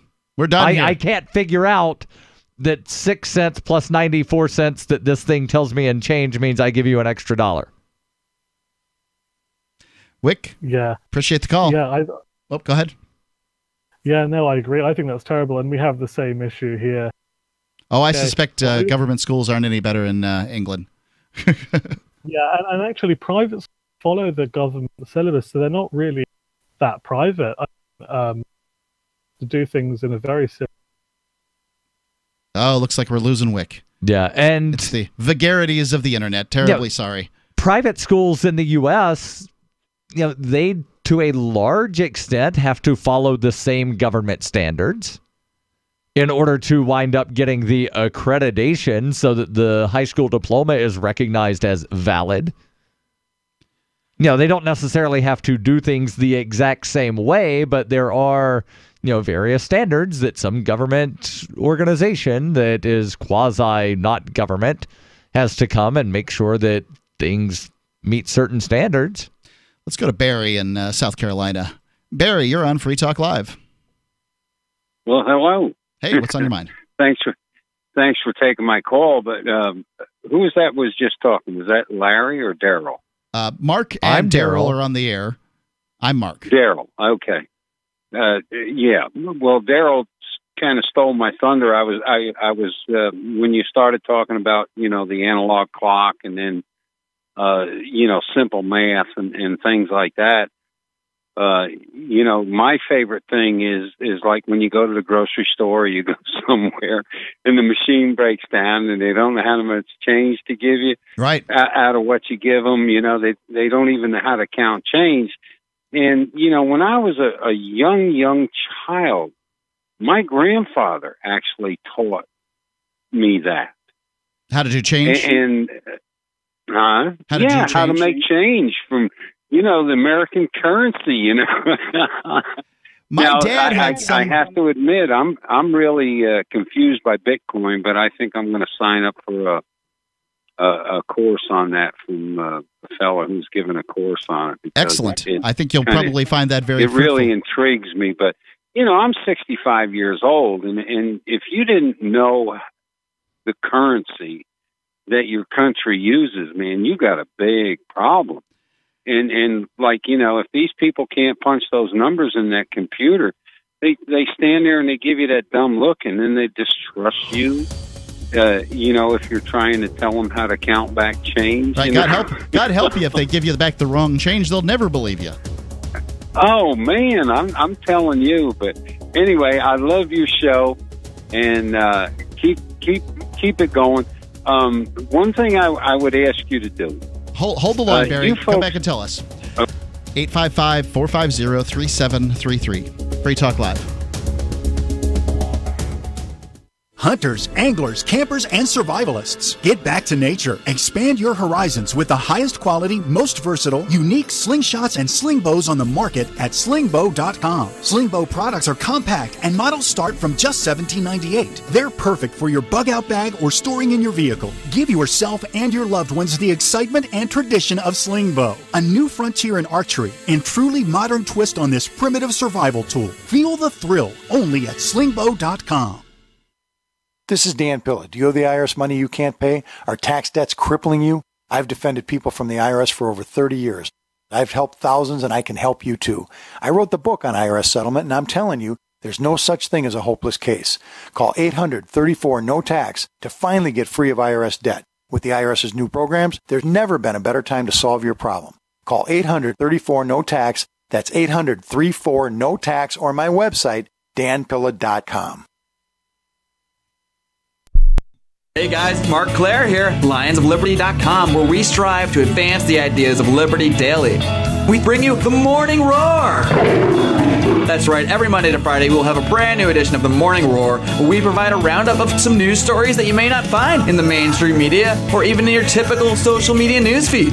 We find stories that relate to the ideas of liberty and provide you with our liberty perspective on them. Every Monday, we have our longest-running feature, Mondays with Murray, named after the great libertarian Murray Rothbard, where we'll examine an article or an excerpt from his works and help convey his view, along with our little spin as well.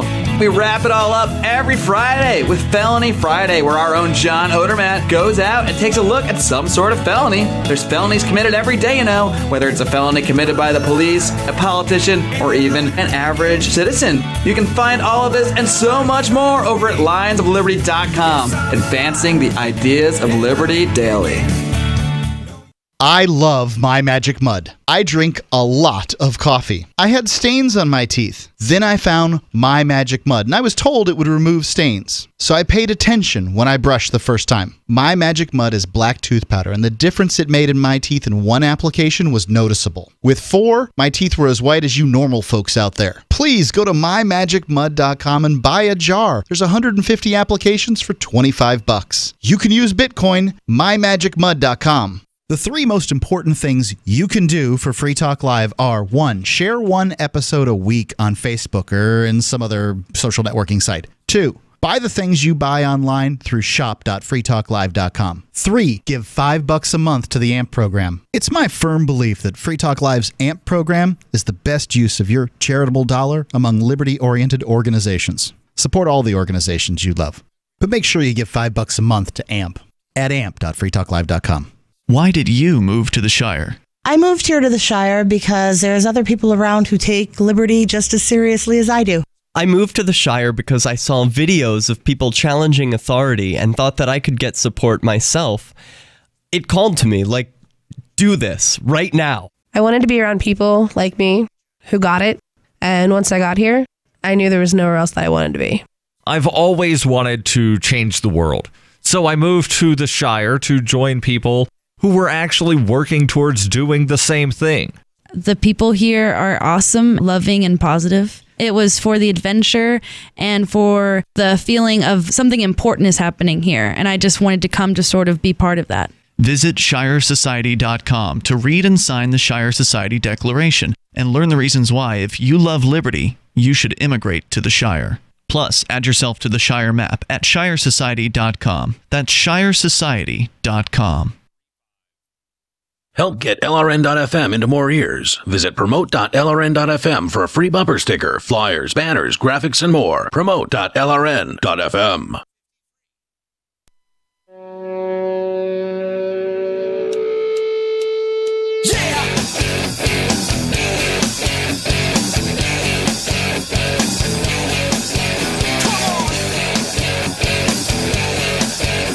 It's Free Talk Live's Live Sunday edition with Mark and Darryl.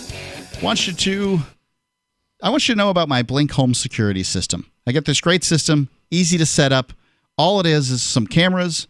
They're battery operated, completely wireless. They hook up to a hub that you plug into your router, and it's got, obviously they've got to be close enough to the router to sort of see it electronically, as it were.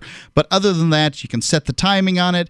If there's motion in front of it during the times that you set, it'll send you a notification within seconds, and you can find out what's going on at your house. You can also check in on it anytime you want. It's a great system, and so much more than you're going to get from these other security companies. You get 3 Blink cams for way less than the other guys, and an extra 15% off. Don't forget, no subscriptions, no contracts.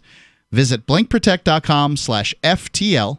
That FTL will get you the 15% off. blinkprotect.com/FTL. Great home security system. I love it. And I've moved it from one location, one house to another. Works great. Blinkprotect.com/FTL. Barry in South Carolina had something he wanted to squeeze in, and we just didn't have time before the end of the last segment, so I just wanted to bring him back real quick. What was it, Barry? Well, I wanted to ask you folks, you're out of New Hampshire? That's correct. Yes. Yeah, I'd like you to talk a little bit more about the governance of New Hampshire and, the state of the state. You talk about people coming there for more freedoms and different things like that. Sure. This is a topic I love to talk about. I hate to admit my ignorance of it all, but, I used to go to New Hampshire once in a while, but I was a motorcycle race fan, and I used to go to Loudon. Yep, Loudon's a great track. We'll talk about that here. I probably can't say the sponsors back then because I am in my later years, but it was it all cigarette companies? No, thanks for the call, Barry. I'll let you. We'll talk about it here. We're in luck because Darryl is the Liberty lobbyist, and he knows just about everything that's going on in New Hampshire politics at any given time. But I think we should give the broad strokes. So New Hampshire was picked as the home of the Free State Project. Yes. Became the destination for the Great Liberty Migration. Thousands of people have picked up their lives and moved to New Hampshire in the hopes that they can work within, in some cases outside of the government system, in the hopes of creating a freer place. Do you think that's been successful, Darryl? Do I think what has been successful? They People made it a freer moving place. here. Well, New Hampshire was already, in the Freedom in the 50 States rankings already, like number 1 or number 2 at the time of the election. Yeah, it is by far, it's the freest state as ranked every single time. So if you take all their rankings, right now it's number 1, but if you take all their rankings, it's never been out of the top 5, and there's no state that can really claim to be as good as New Hampshire as far as that ranking.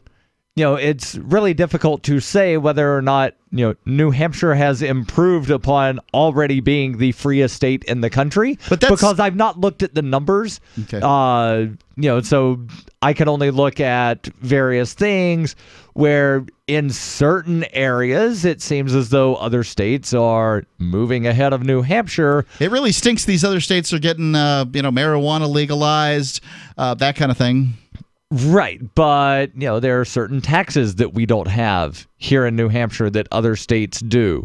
There are certain regulations that we don't have that other states do. Yeah, I have to agree. I have to understand that academically, the Freedom of the 50 States ranks New Hampshire the freest, and I'm fine with that. But my tax burden was lower when I was in Florida because most of the people who are taxed in Florida are people that are visiting. Right. Your property tax in Florida was like a nickel. Yeah, it was $1,400 per year on a 3-bedroom, 2-bath house. Yeah. So if you own property in New Hampshire, your tax burden will be higher. Yeah. If you rent, then your rent will be higher than elsewhere, but it's not a quote-unquote direct tax burden on you because you're paying the property tax indirectly. Sure. But let's just look at a couple of things here from the Free State Project's website, where they pull some of the highlights about New Hampshire. Number 1 for child well-being, number 3 for raising a family, number 4 for quality of life, number 5 for safety, number 8 for health, number 10 for happiness. Now, when you add all of those up, and then if you look at the other states, then, New Hampshire has one of the higher aggregates on these things. The politics are a lot more accessible here. The legislature, and you did mention the legislature, one thing that is really nice about the New Hampshire legislature is that every piece of legislation must have a public hearing. Every piece of legislation, at some point after said public hearing and prior to a certain date set in the calendar, the committee that heard the bill must make a recommendation on the bill. And then there's another date by which the full House, whether it be the House of Representatives or the Senate, must take an action on the committee recommendation. So you don't have the problem here that you have in a lot of other states to where something gets filed and then it just dies in committee without ever having a hearing and without anybody ever actually looking at the bill. Yeah, I feel like one of the strongest reasons New Hampshire was the freest state when it was picked by the Free State Project was because basically New Hampshire's process for passing a law is more bureaucratic than any other state. It's just they got this big legislature of 400 people, the largest legislature of any state in the union. Correct. And as I understand it, it is the largest subnational legislature in the English-speaking world. It's the third largest legislature being in the English-speaking world behind the House of Commons and the House of Representatives. So, yeah, subnational. Right. And ultimately, I just kind of think that it's just ponderous to get things through, which means that it's kind of ponderous to get things undone, too. Because bills have to be filed several months prior to the opening of the legislative session. Right. So session opens in January. Bills were being filed in September and November. But ultimately, I think what New Hampshire is great about is if you like the idea of talking to people about libertarian theory or being around libertarians, you find that is motivating to you. Well, yeah, you should absolutely check out New Hampshire. There's no place like it. Even if there are places in the world where it might be freer because the government's less efficient as it is in the United States, it's still New Hampshire's got the largest population of libertarians. Number one for financial literacy. Number one per capita for cryptocurrency use. The fifth lowest tax burden. The seventh highest household income. Yeah, it just keeps on adding up. Dana, you're on Free Talk Live. What's on your mind? Hi, Mark. A guy called in just not too long ago, about 15 minutes, named Dan, and you guys were discussing, he specifically said he doesn't see the need for learning how to read a clock or for cursive writing. You know who I thought of when he was talking about that, Dana? I thought of you. I thought to myself, I hope Dana's listening because I know she will call in and defend analog clocks and cursive writing. Please do so. Yes, and this is why. Now, there are several videos on YouTube for Dan and for anyone who wants to know. Don't tell me you don't have, not you specifically, but you, plural, people, don't have an hour and 9 minutes and 39 seconds. This video is an hour and 9 minutes. And it's worth it. There's multiple ones out there, but this one is specifically put out by Freedom Project, and the channel is Vision Liberty. The title is Common Core, Dangers and Threats to American Liberty and Education. They take cursive writing away. This was published 5 years ago, this September. They already did it because Obama sweetened the pot. All the states are cash-strapped. None of them have money, and California, we wrote them off a long time. Hold the line, Dana. Does your dog itch, scratch, stink, or shed like crazy? Come to Dynavite for help. Order a 90-day supply of Dynavite. Pick up 2 bottles of Lico Chops, get the 3rd bottle free. New improved Lico Chops with Omega-6, Omega-3, Vitamin E, and now 6 extra direct-fed microbials. Even better for the digestive tract and immune system. And dogs love it. Try Lico Chops. Buy 2, get 1 free. This is Henry Lukasevic for Dynavite. DINOVITE.com. Cryptocurrencies are successful because of good technology. The liberty-loving voluntarists who founded Zencash in 2017 took the best tech, like zero-knowledge anonymity and decentralized autonomous organizations, and are creating a secure platform for money, messages, and media that can be sent to anyone, anywhere in the world. Zencash is a cryptocurrency dedicated to peace, anonymity, and decentralization. Find out more at zencash.com. That's zencash.com. Looking for that edge during those intimate moments? We see many ads for enhancement, but the side effects include death. At GCN Team, we should change the Healthy Body, Brain, and Heart Pack to the Healthy Libido Pack. The brain and heart are not the only organs that require a healthy vascular system. For proper blood flow at the right moment, go to GCNteam.com or call 877-878-4203. That's 877-878-4203. That's 877-878-4203. Want revenge on the common housefly? Well, after 10,000 years, someone has finally come up with a better way. The Bug Assault, a miniaturized shotgun, which utilizes ordinary table salt as ammunition.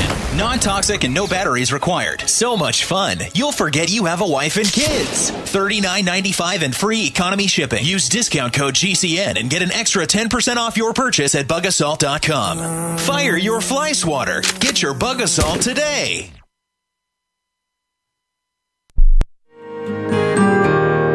So the protection of life, liberty, and property is what the Free State Project is all about. But it's an effort to move 20,000 people who understand. It's about demonstrating to the entire country that, yeah, we can have a free market, a truly free market. Making it just a freer, great place to live. It's the world's largest voluntarist libertarian community, and it's only getting bigger. That's amazing, to be able to move to a place where other people passionately believe in being free and independent. What the Free State Project is managing to do, though, is to put their money where their mouth is. It's physically getting up across the country and saying, let's go someplace and let's demonstrate the power of these ideas. There's a lot of kind of philosophy that surrounds liberty. There's a lot of thinking about it and talking about it. But here in New Hampshire, people are doing it. 101 Reasons Liberty Lives in New Hampshire, a documentary by Free State Project Early Movers. Watch it free at 101reasonsfilm.com. 101reasonsfilm.com. Did you know you can watch Free Talk Live during our live show 7 days a week from 7 to 10 p.m. Eastern via our studio cams at cam.freetalklive.com? Plus, you can chat with other listeners while you watch, all totally free. Now that our live video stream is hosted by YouTube, our video archives will be online even faster, so be sure to subscribe to our YouTube channel. Listen, watch, and chat all free at cam.freetalklive.com. That's cam.freetalklive.com.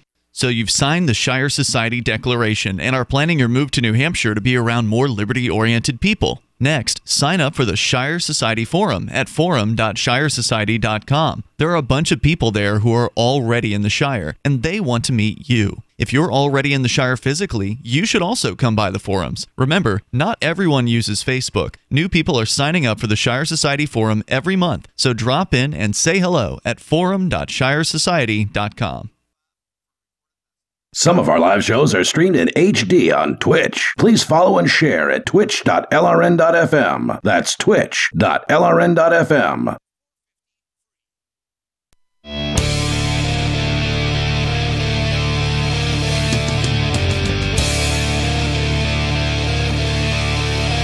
It's Free Talk Live, live Sunday edition with Mark and Darryl. If you like the show, you want to get more episodes, they're completely free, going back for 15 years. Archives.freetalklive.com. It's archives.freetalklive.com. We were talking to Dana in the last segment, and Dana was talking about how schools are, Common Core's changing things in schools and how that's damaging. So, Dana, can you wrap that up real quick? I didn't want you to get cut off.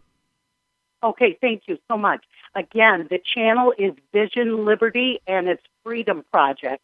And all you have to do is search Common Core Dangers and Threats to American Liberty and Education.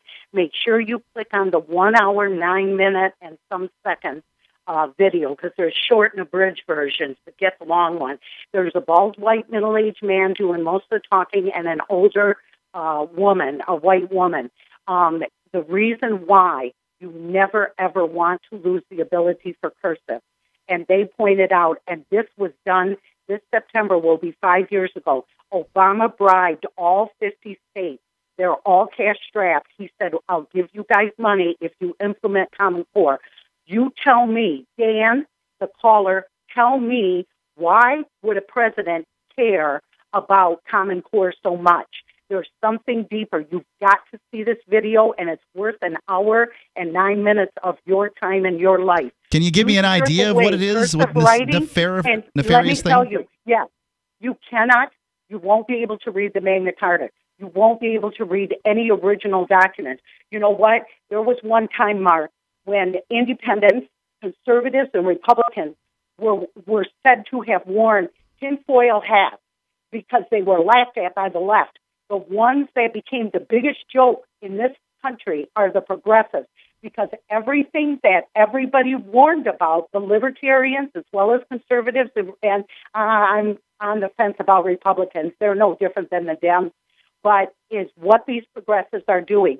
They have 3 or 4 different machinery they can strap to your child, give them computerized tests, kind of like a lie detector test, and they can measure their perspiration, their heart rate. They are allowed to ask personal questions like what party you vote for. Your vote is private. I'm telling you guys, you've got to see this. I'll check it People out. like Dan don't understand because all they want is convenience.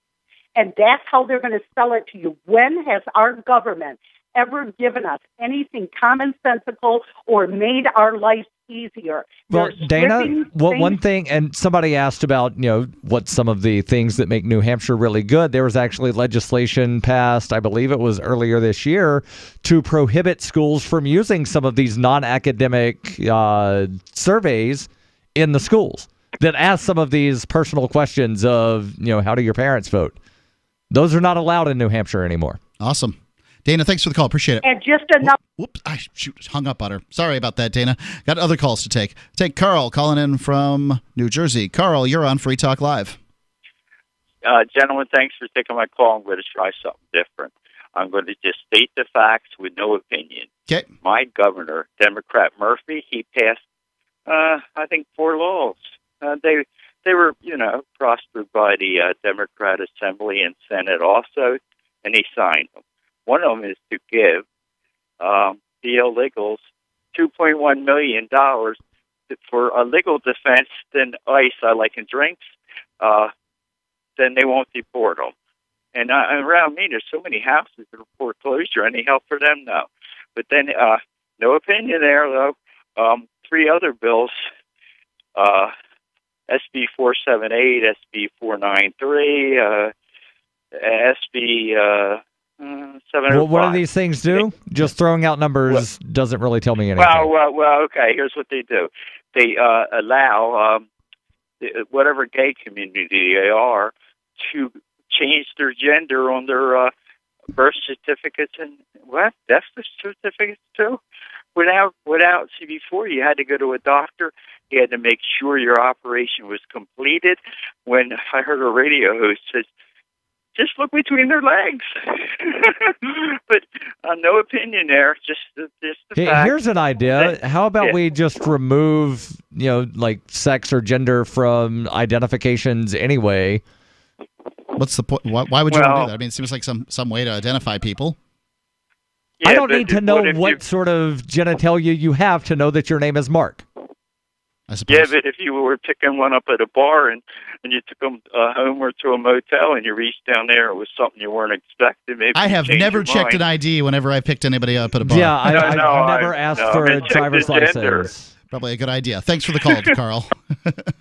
Let's go to Lloyd calling in from Detroit. Lloyd, you're on Free Talk Live.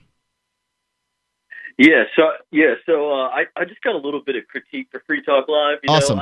I'm listening on TuneIn right now. Okay. But what I really prefer is to listen on YouTube and to watch the YouTube feed. Okay. But unfortunately, it hasn't been as fun in the past couple of years because that chick Lauren Rumpler isn't on the show anymore. She is not? Correct. Lauren Rumpler is not on the show. I don't know what happened with that. What's so exciting about what she did? She's attractive. Well, hey, I'm just trying. Well, hey, it just made the YouTube feed better. Look, I'm just trying to make Free Talk Live sexy again. I wish we had more attractive women that were interested in the ideas of liberty, lived locally enough that we could get them on the radio, and had the time and inclination to do Free Talk Live. We've got Heather on Thursday nights. We've got Melanie on Monday nights, and what else do we? That's about it for women, right? Currently, yeah. There you go. That's what I Vin got for you, Armani is a fairly attractive man. What's that? Vin Armani, he's on like every other Tuesday or something. I get the impression if Lloyd was interested in Lauren, that Vin's not going to be his type. I'm just saying, Vin looks better than I do. Well, okay. All right, I think you both look fine, but make Free Talk Live sexy again. Peace, guys. More females on the YouTube feed. YouTube isn't our best distribution point by any stretch of the imagination. Most of it comes through podcasts, so I got to take what I got here. Anyway, well, let's take it. David calling in from San Francisco. David, you're on Free Talk Live. Hey, howdy. I'm guessing that both of you are too young to remember when Jimmy Carter was in office. I remember when Jimmy Carter was in office, but I was born when Jimmy Carter was in office. Yeah, I know you're younger than I am, yeah. Sure. Well, there was a big scandal then that the Rockefellers were really secretly running America because they had created what was called the Trilateral Commission. Oh, I remember the Trilateral Commission. Yeah, my mom kind of believed this conspiracy theory at one point. Isn't that the modern day Illuminati something? Yeah, well, but it's the old timey Illuminati. Yeah. Well, except it was Rockefellers. Yeah. I mean, it was just clearly a Rockefeller Commission. It was David Rockefeller's babies. And what was even worse was, you remember Richard Nixon had to resign, and then Gerald Ford replaced him. Yep. And then Gerald Ford appointed Nelson Rockefeller as his vice president. Right. Yep. So Nelson Rockefeller mysteriously died, within a month or two, and then David Rockefeller comes up with this Trilateral Commission to, get everything out of the Democrats. And so Jimmy Carter was basically dancing to the tune of the Trilateral Commission, and so now we've got the Federalist Society. And the Federalist Society, they're like Dick Cheney. They're Karl Rove. They're, you look at the previous Bush administration, Bush was dancing to their tune. And so the Tea Party comes along. They think that they're getting Donald Trump to do, the working man's bidding, or the average man, or the businessman, or the whatever. No, Donald Trump is dancing to the Federalist Society. They've gotten over 50 appointments into the executive branch, and this list of judges that the Supreme Court could be drawn from. Right, is from their list, Society. Supposedly. Yep. Yeah. Well, he's made it plain. He says that it's a Federalist. I haven't researched it thoroughly, but I mean, suppose that's what I've heard. I mean, NPR says it's true. So. Yeah, and nobody else. I mean, he's not taking advice from anybody else. He's just simply dancing to the Federalist Society tune. And, you go to the Federalist Society's own webpage, look in their Our News section, Federalist Society in the news, and there are posts from, in the last year, talking about how many appointments they've gotten through, and their own list is now what Trump is drawing from. So don't expect anything else from, Trump. He's already dancing to their tune. Oh, my expectations from Trump are very low anyway. Well, the Federalist Society, I mean, from what I hear, was this organization that was intended to just sort of, react to progressive judges that want to pretend that the Constitution isn't a dead letter. And so they, created their own thing, and now they're, have some kind of sway, and I can't say that makes me feel bad. Do you want to address that, David? Well, it isn't true. I mean, to me, hold the line. Free Talk Live, 855-450-FREE. How well and how fast does Heart and Body Extract work to improve blood circulation? Listen. My name is Ellis, and I am 66 years old, and I live in Jacksonville, Florida. 2 years ago, I was diagnosed as having clogged arteries. I had 70% blockage in one artery leading to my heart. They wanted me to go on Plavix, but I refused, knowing the negative side effects. Heart and Body Extract is a unique balance, synergy, and proportion of herbs reaching from head to toe at maximum absorption around 95% at the cellular level. Within the first month, I felt a dramatic difference. The heaviness in my legs was reduced, and within 2 months, I felt completely normal. Your natural organic herbal formula for heart health is Heart and Body Extract. Heart and Body Extract comes with a 100% ironclad money-back guarantee. Details at hbextract.com or call 866-295-5305 for Heart and Body Extract.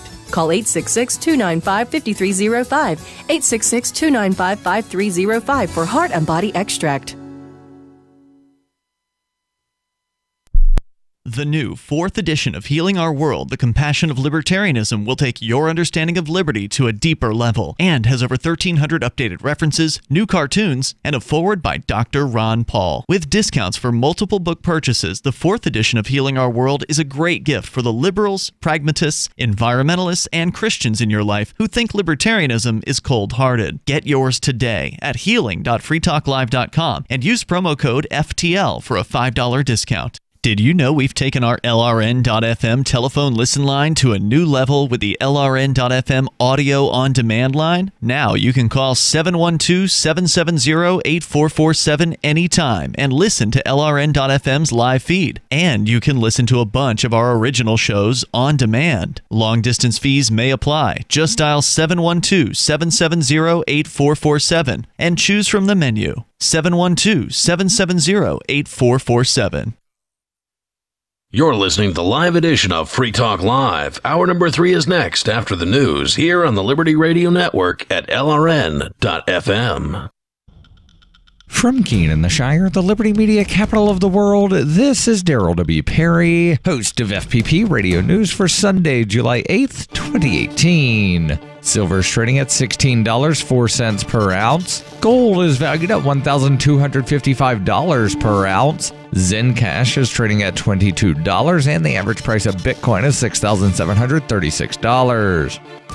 Antiwar.com reports Secretary of State Mike Pompeo's recent visit to North Korea came with high hopes. The previous 2 Pompeo visits and other high-profile meetings were all runaway successes, and the expectation was that this would further cement agreements already made. Instead, North Korea came out of the talk saying the whole 2-day visit was regrettable and that they find America's attitude toward the diplomatic process extremely troubling. They said the U.S. was not following the spirit of the Kim-Trump summit and was just making demands throughout Pompeo's visit. Interestingly, Pompeo's own statement appeared to try to spin the 2-day visit as a success, saying a great deal of progress was made and that more needs to be done, but not offering anything to suggest the talks ended badly. The real evidence of how badly the visit went is that, unlike his 2 previous visits, Pompeo did not even get to meet Kim Jong-un this time, instead only having talks with aide Kim Yong-chol. There were suggestions Friday night that the Kim visit was pushed to Saturday, but ultimately it never happened. A North Korean foreign ministry statement called on both sides to take simultaneous actions to improve the environment surrounding the talks. How the U.S. will respond publicly remains to be seen, as so far the administration does not appear willing to even acknowledge that the talks went badly this time around. Are you looking for a cryptocurrency that has a focus on users and usability? Then look into Zencash. Zencash has the ability to use both transparent and shielded transactions, with shielded transactions using zero-knowledge proofs. Zencash features global governance with inclusive decision-making, reliable funding for continuous improvements, and documentation and wallets in many languages that are available for Linux, Mac, Windows, and Android devices. Learn more at Zencash.com. That's Zencash.com. UPI reports thousands of people marched onto a Chicago expressway Saturday to protest gun violence. Roman Catholic priest Michael Flegler and civil rights activist Jesse Jackson spoke with Illinois State Police and Chicago Police Superintendent Eddie Johnson about using the whole expressway for the march. About an hour after the march started, officers granted the crowd full access to the freeway. An agreement previously reached Thursday had granted limited access to the Dan Ryan Expressway, but on Saturday, the Chicago Police Department gave an order to shut down the expressway for crowd and traffic safety. Governor Bruce Rauner posted on Twitter, "This is unacceptable. We had clear parameters that allowed the protesters to be heard while respecting law and order. Instead, they chose to cause chaos." In another Twitter post, he added, "There was an agreement in place. I'm calling on the mayor to take swift and decisive action to put an end to this kind of chaos." You can support FPP Radio by joining the Fans program. Fans are friends, allies, and numerous supporters. Fans help FPP afford to produce more original content. You can join the Fans program for as little as $1 per month through Patreon and get perks like ad-free versions of FPP Radio News and Peace, Love, Liberty Radio. To learn more or to join the Fans program, visit fans.fppradio.com.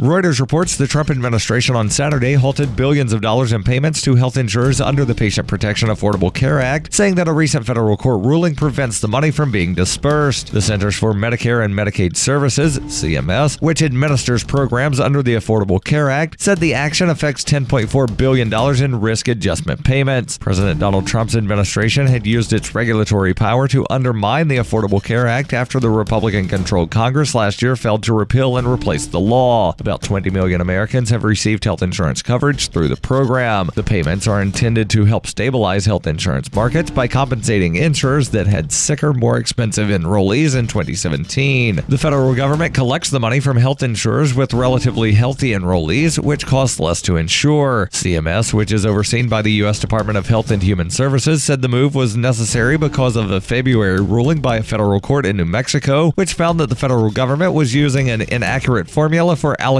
the payments. CMS Administrator Seema Verma said in a statement, "We were disappointed by the court's recent ruling. As a result of this litigation, billions of dollars in risk adjustment payments and collections are now on hold." A federal court in Massachusetts upheld the same allocation formula in January. The CMS statement said the agency had asked the New Mexico court to reconsider its decision and expressed hope for a prompt resolution of the issue. This has been FPP Radio News. Online at fppradio.com. It's the Onion Radio News. A crazy man announces plans to stand in a doorway and yell at cars. This is Doyle Redland reporting.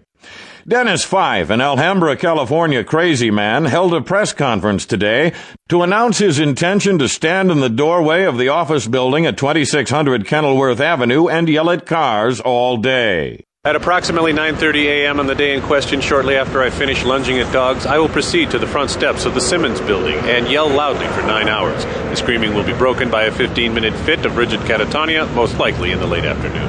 Among the topics Fife plans to address during his 9-hour rant: the ace of diamonds, bookshelves, the man trying to kill him, plastic bags in trees, Trapper John M.D., and papers everywhere.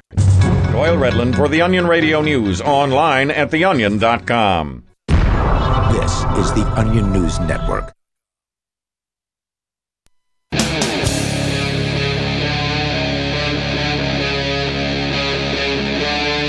Free Talk Live.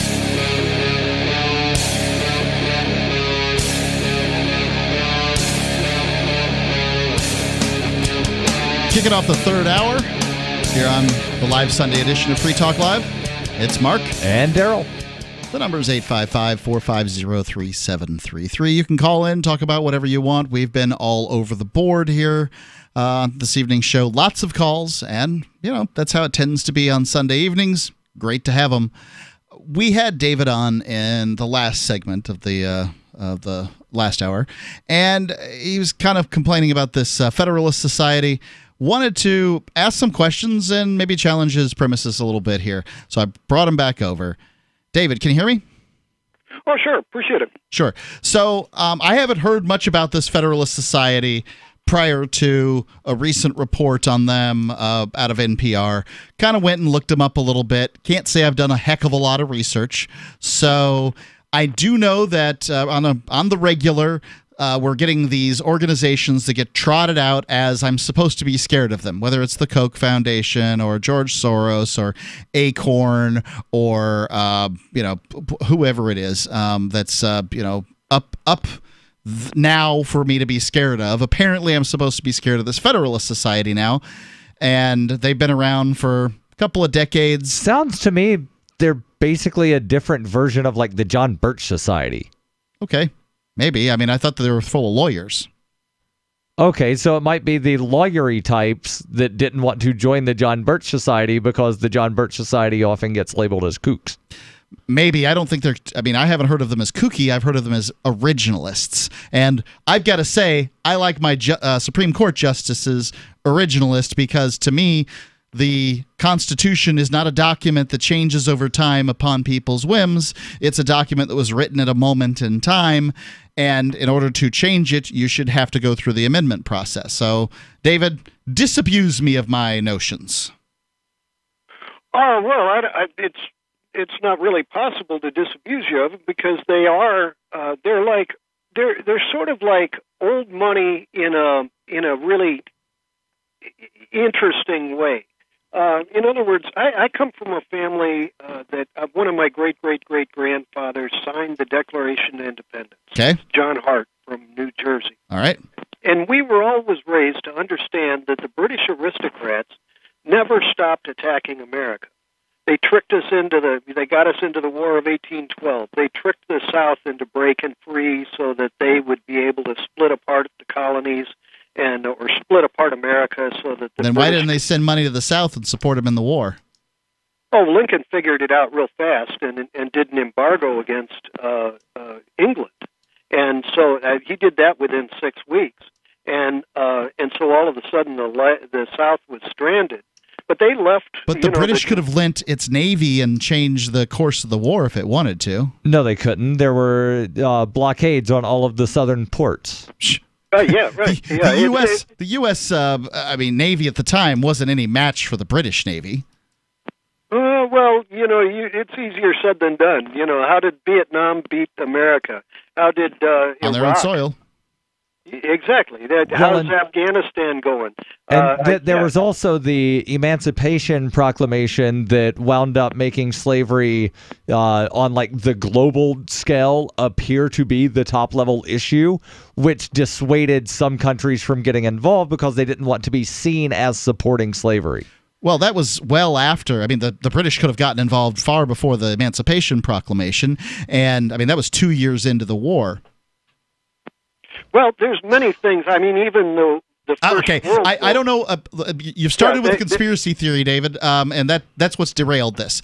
Let's talk about the Federalist That's why the Society. Federalist Society isn't part of the Birchers, is because a lot of people in the Birch Society tend to believe some conspiracy theories. So if you want to be constitutional originalist but don't want to be labeled as a kook, then you start the Federalist Society. All right.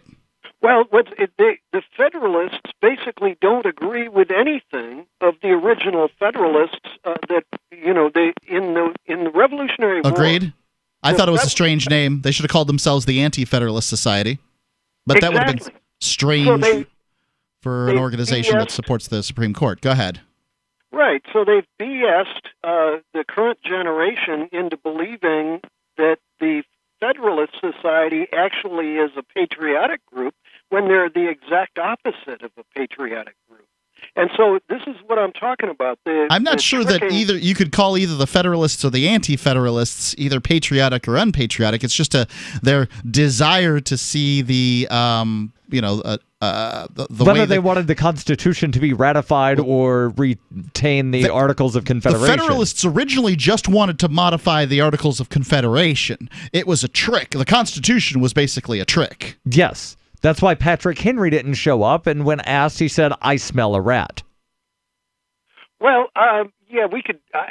We could talk 47 directions, but the point is that the Federalist Society, to me, is just a whole bunch of big money and con artists that are very similar to they're the exact opposite. But you're attacking the person here. Can you attack the notion? I mean, if the Federalist Society is about original interpretation of the Constitution, is that a problem for you? Well, wait a second. Say that again. Is an originalist view of the Constitution, is that your fundamental problem? Oh no, Okay. Because the Federalist Society doesn't believe in the Constitution. No, they're just basic corporate staters. And so you're just saying that what they say they believe is a lie, and they're just saying that they believe in the original interpretation of the Constitution. Yeah. Okay. And they don't, it's like Trump lies 50 times a day. Wow, a politician lies. Well, I think Trump is it probably outpaces most of them, but I guess I'm not surprised. He's got the best lies. So they're huge. They're huge. So I guess my thought on this is that if you don't think an originalist interpretation of the Constitution is a problem, do you think that judges like Sotomayor and Gingrich, what is her Gorsuch? name? What? Not Gorsuch, the old lady. Ruth Bader Ginsburg? Ginsburg, not Gingrich, yeah. Ginsburg are originalists. You got to look at it case by case. Okay. I mean, and that's really what the Supreme Court is supposed to Do you think be doing. Scalia was an originalist? Oh no, Scalia was Okay. a phony. So I have Scalia goes dug way back in. it up. All right. Yeah. Well, Scalia Scalia started the term originalist. I mean, there wasn't really an originalist. The term wasn't used before Scalia, so he gets to be it, regardless of whether you agree with his interpretation or not. I don't agree with him on some social issues, specifically surrounding abortion. But, I mean, ultimately, to me, the Constitution means what it says. And I would go even further than Scalia. I think that the federal government can't take on issues that don't have to do with post roads, weights and measures, currency, Army or the Navy, or any of that other stuff, or trade between states. And Anything more than only that, the Navy. Yeah. Navy's... you're cutting your own throat when you start talking that way, because if somebody is upstream, poisoning the river, and that river runs into another state, and you say that you can't stop pollution across state lines? You don't think that's that preposterous. That's an interstate commerce issue, though, right? I mean, well, then how does a county see? If you go to 1776 logic, they didn't want colony economics. The original colony problem was that the king was demanding that we pay everything in gold, and that he would only buy things from us in paper. Right, that was a big problem. It starved us, and the holders. Listen to. I'm a big fan of Ralph Nader. So if you listen to Ralph Nader on the 13 colonies, and he's given a number of speeches, you can see him online. He describes the 13 colonies as 13 corporations chartered by the king. And that wouldn't have been completely inaccurate at first. I mean, then they turned into states after that. David, I do appreciate you spending a little time with me on this. Thanks so much. Good week. I can't hold you over. Not another one. The number, 855-450-3733. It's 855-450-FREE here on Free Talk Live. The username is lrn.fm on Skype. What's more profitable, running your business or doing bookkeeping? Doing your business, of course, but you want to keep your books so that you can maximize your tax savings, right? What if I told you that there's a person that's a bookkeeper, accountant, and law school graduate that's also a hardcore libertarian? My name is Melanie Johnson, and I hate the state. I will aggressively help you to minimize your tax exposure and maximize profits, all while staying within the law. Melanie's your best choice for your taxes and bookkeeping needs. Go to tax.freetalklive.com and check out our website, tax.freetalklive.com. The Bitcoin.com wallet is a simple and powerful full-featured wallet that allows you to send and receive Bitcoin, BTC, and Bitcoin Cash, BCH, with anyone, anywhere in the world. It supports both single and multi-signature wallets and is available in multiple languages. The Bitcoin.com wallet is available on Windows, Linux, Mac, Android, and iOS devices. Use the Bitcoin.com wallet to buy, send, store, and receive both Bitcoin, BTC, and Bitcoin Cash, BCH. Learn more at wallet.bitcoin.com. That's wallet.bitcoin.com. Crimes of the Crown by Captain Mark. The Crown casts the world in shadow and claims to be our guiding light. Cowards clamor for security from boogeymen and ghost stories, while I say these hobgoblins are imaginary. I say those they propped up as our liberators are now subsisting on our bondage. I say there is freedom in the black, and that's exactly where we intend to go. The Crown banishes its own officers for exposing its crimes and tortures dissidents to the brink of madness. It dominates the globe and swallows the wealth of generations, leaving only blood and excrement. The Crown calls it piracy to explore frontiers beyond its grasp. So the time has come for us to define the conduct among pirates. I say the Crown has trampled our necks long enough. Need decentralized solutions to centralized problems? Looking for a community of like-minded scoundrels? Or just want some swag to let the Crown know what you think of it? Join the conversation at pirateswithoutborders.com. We won't be hard to find. Are you about to meet the media? If you're about to be interviewed, do their homework for them. Know this about the person who will interview you. He or she is busy, so expect minimal, if any, preparation. He or she doesn't know as much about your topic as you do. He or she isn't as concerned as you are about getting your message out, so you need to take responsibility. Provide a biography and fact sheet, photographs, or other materials that tell your story. Reporters won't be put off if you supply frequently asked questions. Remember, Public Speaking 101, at the end of the speech, what's the one thing you want them to remember? You can download the document I supply to reporters who interview me and squirm through a video that demonstrates how not to conduct your media interview at www.survivalspeech.com. I'm Holland Cook. If you want to know the latest about Free Talk Live before we go on the air, all you need to decide is how you want it delivered. It's your choice. Visit news.freetalklive.com. You can get emailed announcements and participate in contests via our email updates list. Plus, we have a Twitter account that you can follow and a Facebook page where you can become a fan. So visit news.freetalklive.com to get news about Free Talk Live as soon as it's announced and the way you want it delivered at news.freetalklive.com. That's news.freetalklive.com. Cell 411 is a free app for Android and iOS that replaces government-controlled 911. Cell 411 allows you to preset a group of friends or private organizations to show up at any emergency. Cell 411 is a nightmare for the state because it proves their so-called services aren't needed. Cell 411 has had thousands of installs, and of course it's covered by the BIPCOT no government license. Cell 411 because your friends won't shoot you when you're in trouble. Without the government, who would build the emergency services? You and Cell 411. Get it today at getcell411.com.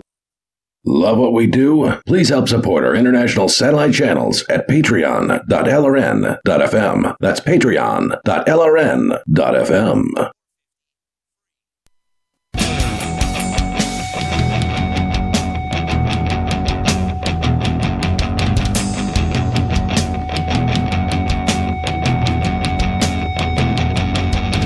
It's Free Talk Live.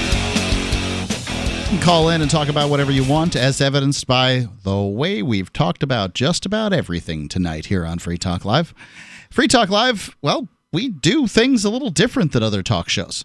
We're pretty much the only show in America where you can call in, pick your subject, and talk about it on the radio. Now, that doesn't mean we're going to agree with you. In fact, chances are we won't. That's just kind of how we are here. We don't always agree with each other. No, we don't. But we do generally agree that human freedom is the best course of action. Yes. So there you go. Check us out. Call in if you want, 855-450-FREE. Our username is lrn.fm on Skype, and you just have to send a request there. But we also have the Discord at discord.freetalklive.com, and that's where Mortified Penguin is calling from.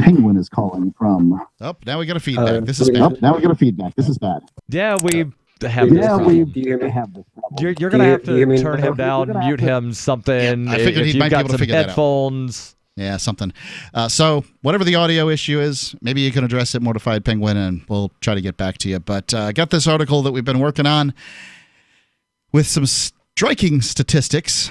Basically, 2/3 of 8th graders in American public schools in 2017 were not proficient in reading or mathematics. And the numbers are worse for those enrolled in urban districts. I'm not going to go through the urban districts and read them to you, but they are stunning. I'll give you some idea of some of the worst stuff here. Detroit, only 5% of Detroit public school 8th graders were proficient or better in math, and only 7% were proficient or better in reading. 8th graders can't read who are going to your schools. Right. And you're telling me that if I don't pay for your stupid school, that you're going to take my house away. That's nuts. That's basically what they say. And here in Keene, where we live, we've got some of the libertarians that have been advocating that school spending of the local school district be reduced. And the argument against is we don't want just average students. Average would be an improvement on what we have. Yeah. But they think that we just need to spend more money and still not somehow teach the kids what they need to learn. I've got that article in show prep too. The article where it's the next one that I've got lined up here. Decades of increased state spending in public education yield scant results. Yeah. More money does not mean better schools, as much as the teachers union will tell you differently. Eighth graders performing at the proficient level should understand the connections between fractions, percents, decimals, and other mathematical topics such as algebra and functions. Students at this level are expected to have thorough understanding of basic level arithmetic operations and understanding sufficient for problem solving in practical situations. Not so much. Eighth graders in reading, students performing at the proficient level should be able to provide relevant information and summarize main ideas and themes. That means you should be able to read a short paragraph and then tell people what it said. They should be able to make and support inferences about the text, connect parts of the text, analyze text for features. Students performing at this level should be able to fully substantiate judgments about content and presentation of context. This does not mean that you can find the noun, the verbs, and the adverbs in the sentence. It's not about sentence structure. It's about reading comprehension, and they ain't got it. Sally went to the store. Please tell me, what did Sally do? Was Sally in need of something? Going to that's a little simple, but yeah, I mean, you're supposed to draw inferences, get some idea of what we're talking about here in the sentence. It's not difficult stuff. I remember taking these in school and being like, why are they wasting my time on this dumb stuff? Let's go to Robert calling in from Houston. Robert, you're on Free Talk Live. Yeah, hey, I caught a little bit of the discussion you were having on the Federalist Society. And I kind of had a question. Doesn't this group take its name from the Federalist Papers? That would be the inference that I would get from it. And the importance of them selecting that name to identify their group is to identify their political thinking in terms of the kind of discussions that Madison, I believe Hamilton, and some of the other early founders were having, and then again their references to Locke and Hobbes. I would think that that's what they're trying to get you to think. To me, when I think Federalist, I think somebody who wanted to grow the government from, its sort of original Articles of Confederation. I think of a big government person when I think of a Federalist, but I get that the history may have changed that interpretation. All right, and then if I could just add a little bit onto that, my understanding of those Federalist Papers and how they were influential in the writing of the Constitution was that the judges were supposed to interpret what the law was. They weren't supposed to make it. But in the Constitution, it allowed two ways to change the Constitution, one by convention and one by amendment. And actually, the Constitution... Hold on. The Constitution actually doesn't give the Supreme Court the authority to rule on whether laws are constitutional or not. That was a power they gave to themselves in their ruling of Marbury versus Madison. It's a completely relevant and reasonable decision that the Supreme Court made, though, given the appellate jurisdiction as they are in the Constitution. And at the time, there was something called jury nullification. Since they are the jury, they can then nullify the law, call it unconstitutional. It makes perfect sense. Please go ahead, Robert. Okay, but then the people then have the ability to change the role of the court either through convention or amendment. And I don't know how you do that, but all right. Well, as a practical matter, yeah, I agree with you. But in theory, they have the power to change the court. All right. But and then finally, the third way would be what South Carolina and the rest of the South tried to do. And that's really a non-starter as far as secession goes. I don't know. I think secession's more alive today than it ever was. Didn't you just celebrate secession 4 days ago? Are you talking about the 4th of July? Yeah, Independence Day. I wouldn't talk. That was not secession. Sure, it was. What the hell was it then? The colonies seceded from the British Empire. The 4th of July preceded the Constitution. It was still secession. Years? It was secession from a different government, but yeah. It was a form of secession.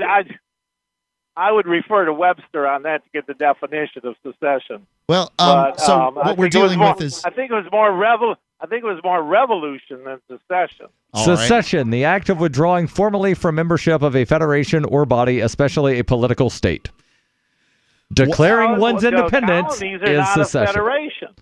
They were colonies. They were not federated. They were a colony. They were a member of the British Empire. They were essentially owned by the crown. I think we're splitting some hairs here, but I do appreciate the call, Robert. Well, I didn't start it. All right. Take care, you're right. Thank you, buddy. Free Talk Live.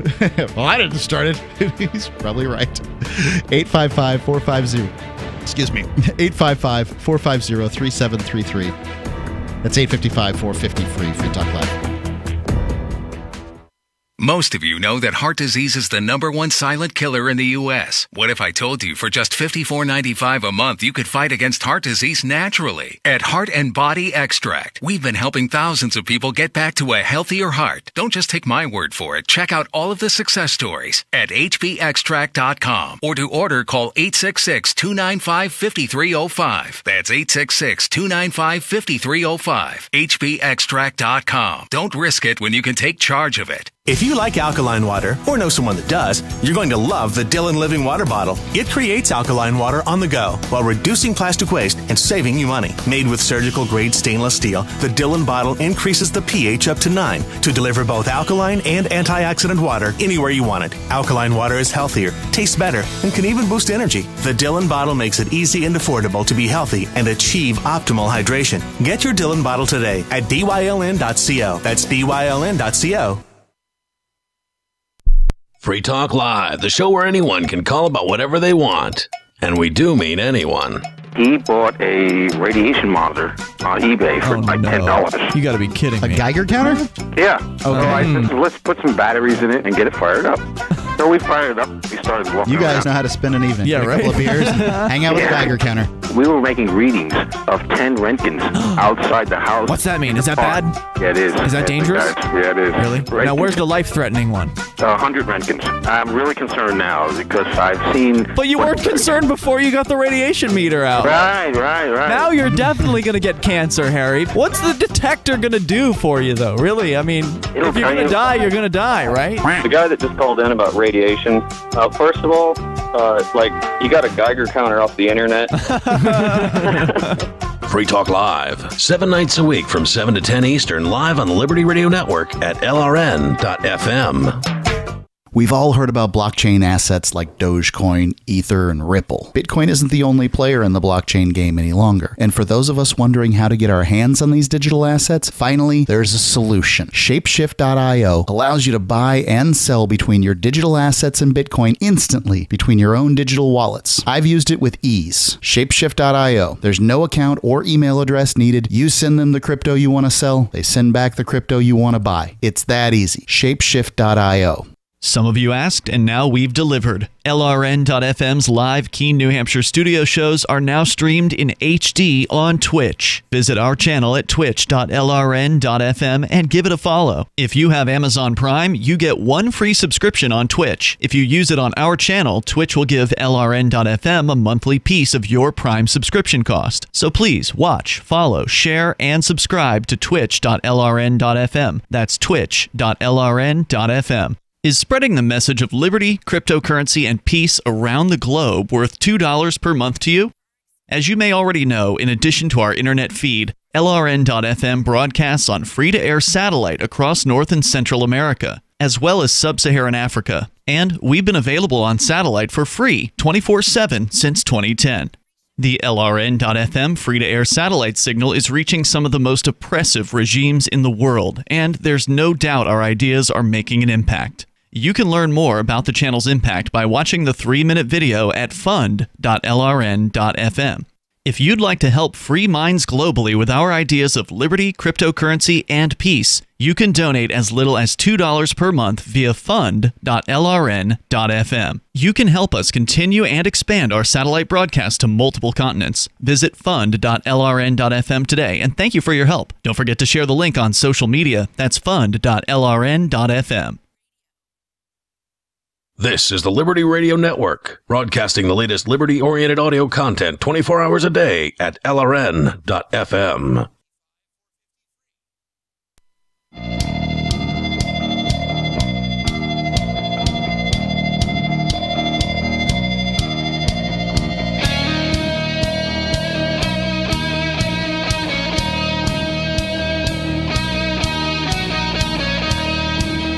It's Free Talk Live, the live Sunday edition.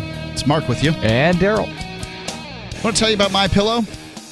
My wife and I just did some traveling. We had to go pick my son up from camp in Maine, and we had to spend the night in a hotel. And as usual, we took our pillows with us because once you get used to sleeping on a good pillow, it's really hard to sleep on a crappy one.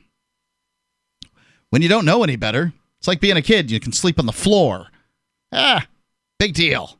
Well, not once you sleep on a bed you get old enough and you sleep on a bed long enough.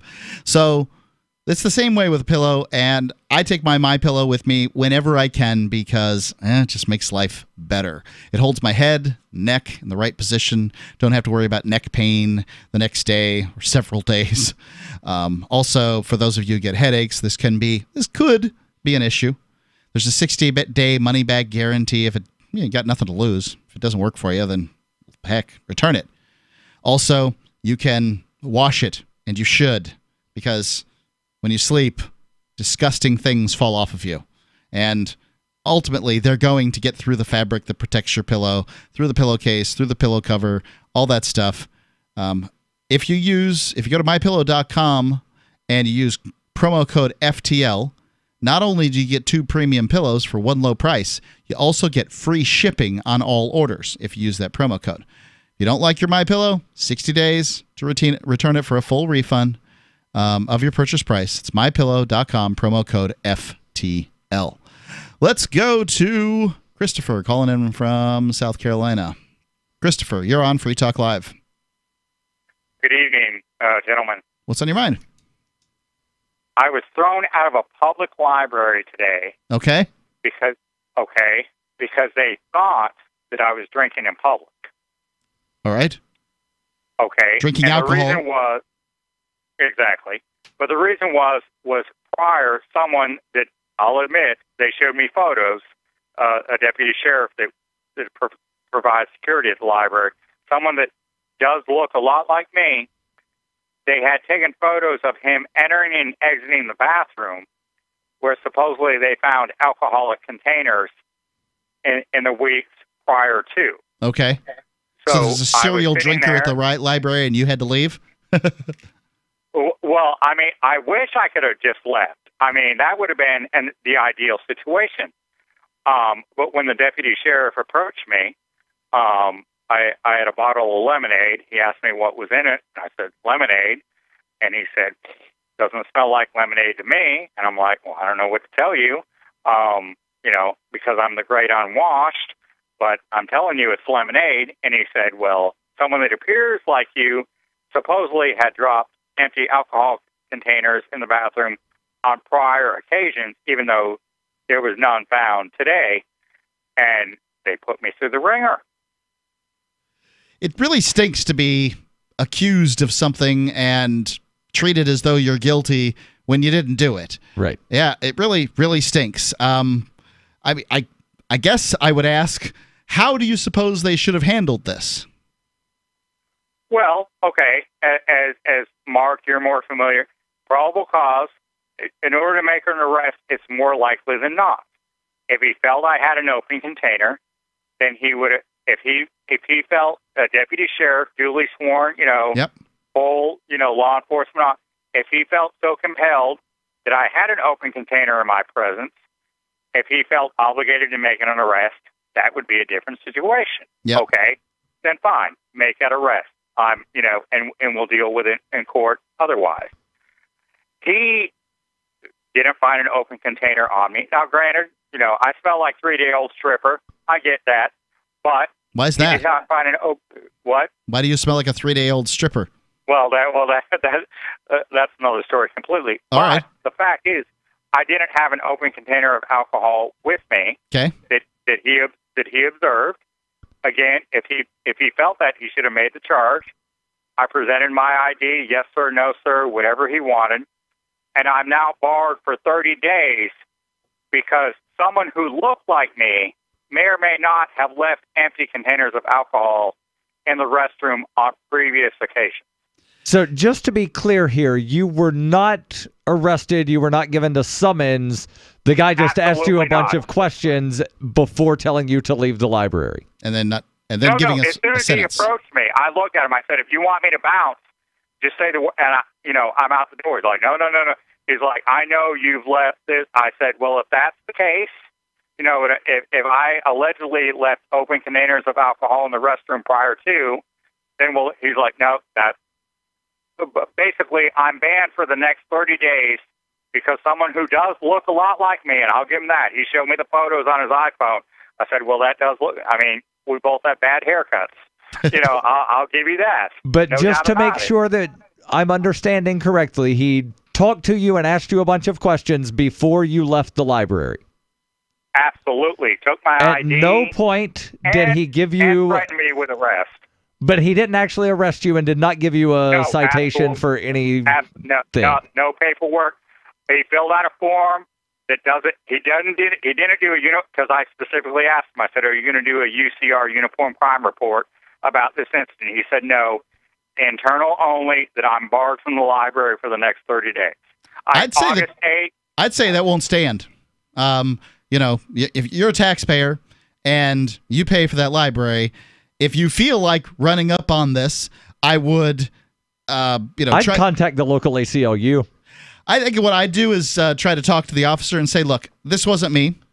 At no point have you made a positive statement to me that says this wasn't me. You certainly make it seem like it wasn't, but make the positive statement to him. This was not me. Can we work something out where I can come to the library that I pay for?" And if you. Because I live at the library. That's my. But anyway, because I've been going there for probably the last year and a half. Everybody and their brother knows me there. I am Mr. No Problem.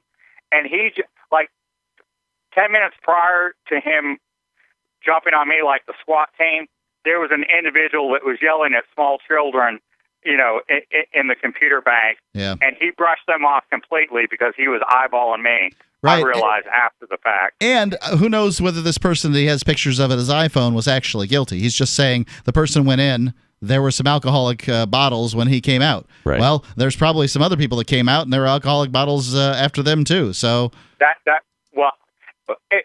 you know, Mark, it was at the point where whatever you say, sir, because he was extremely hostile. I wasn't going to try to debate and argue. If you say the moon is green, absolutely, sir. Time to go. I think the moon is. Yeah. I think the moon is green as well. I think this guy doesn't have a legal leg to stand on. If you decide to go back to the library, what's he going to do? Trespassing? You don't have an order. This is a public building. Mark, we know people that have been given no trespass orders to public property, and every one of them have been overturned. But that doesn't mean that they weren't arrested for violating it prior to it getting overturned. It won't change. It won't save you the trip to the county jail. That's but if you why want it bad I suggest contact the ACLU first. Yeah, not a bad idea. Christopher, thanks for the call. Good luck. Thank you. Yep. Well, I mean, when it's really difficult when the government decides you're not allowed at a government building. Correct. This has happened to our co-host, Ian. For instance, he wasn't allowed to go to the courthouse. What if he has court business? Which he did. And then he was arrested for showing up to court to deliver court papers because he had court business. Yes. I mean, this is the kind of idiocy that surrounds this. He's still technically prohibited from purchasing certain alcohol unless he's at a bar, because there's still you're not allowed at a liquor store, and they don't sell liquor at the grocery stores here. Right. It's all you can buy liquor at a bar or the liquor store. Yeah. Basically, there's no liquor stores in New Hampshire that aren't New Hampshire liquor stores. 855-450-FREE, Free Talk Live.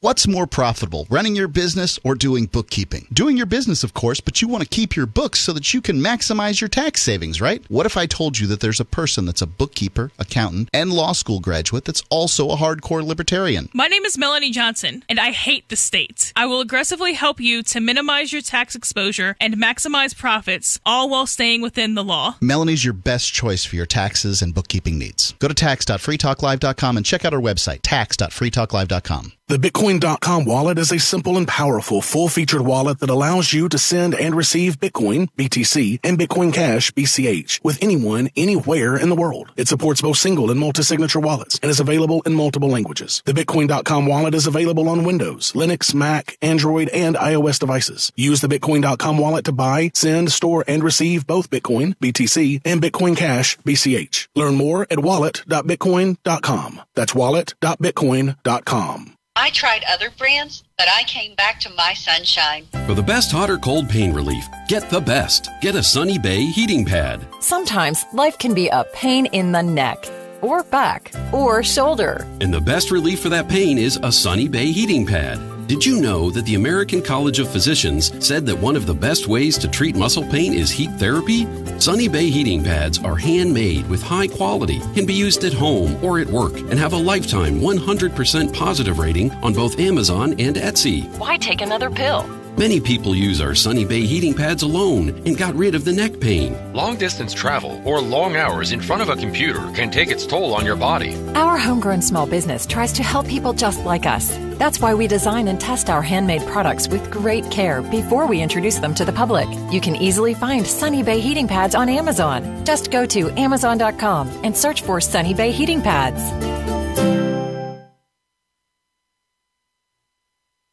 I've been told no in many different ways. I give you an order and you're going to obey it. George, you can go this way. You can do that and you have to leave here. You cannot bring signs into the rally.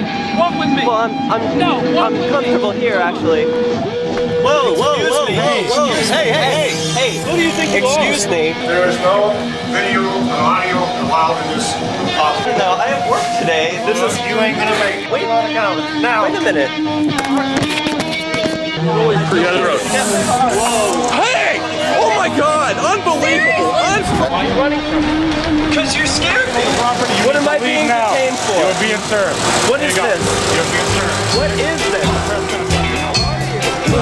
Bureaucrats have a funny way of telling people no. That's the sound of the men working on the chain. Derek J's Victimless Crime Spree. Watch it for free and order the Director's Cut DVD at victimlesscrimespree.com. Here's a chance to do a little activism while you're cruising Facebook, Twitter, or Google+. Between the LOL cats, the recipes, the hot girls, and the inspirational sunrise memes, Free Talk Live's posts pass by your newsfeed. Like them, comment. It gives us more exposure. If you don't see our posts, click like at facebook.freetalklive.com and then hover over it to click Get Notifications. It's an easy way to spread the ideas of liberty a bit further. I know you're busy, but you can spare that 1/10 of a calorie it takes to click on something. facebook.freetalklive.com. When you hear the word lobbyist, you probably think about greedy corporations, but not all lobbyists are the same. Some are fighting for the freedoms you hold dear. Liberty Lobby LLC is doing just that in New Hampshire, working hard to represent you, not some special interest group. You can help by going to libertylobby.info, where your contribution will give us the tools we need to ensure that your voice is heard. Visit libertylobby.info today to find out more. You can sign up to receive the latest about the Liberty Radio Network via our email updates at updates.lrn.fm. That's updates.lrn.fm.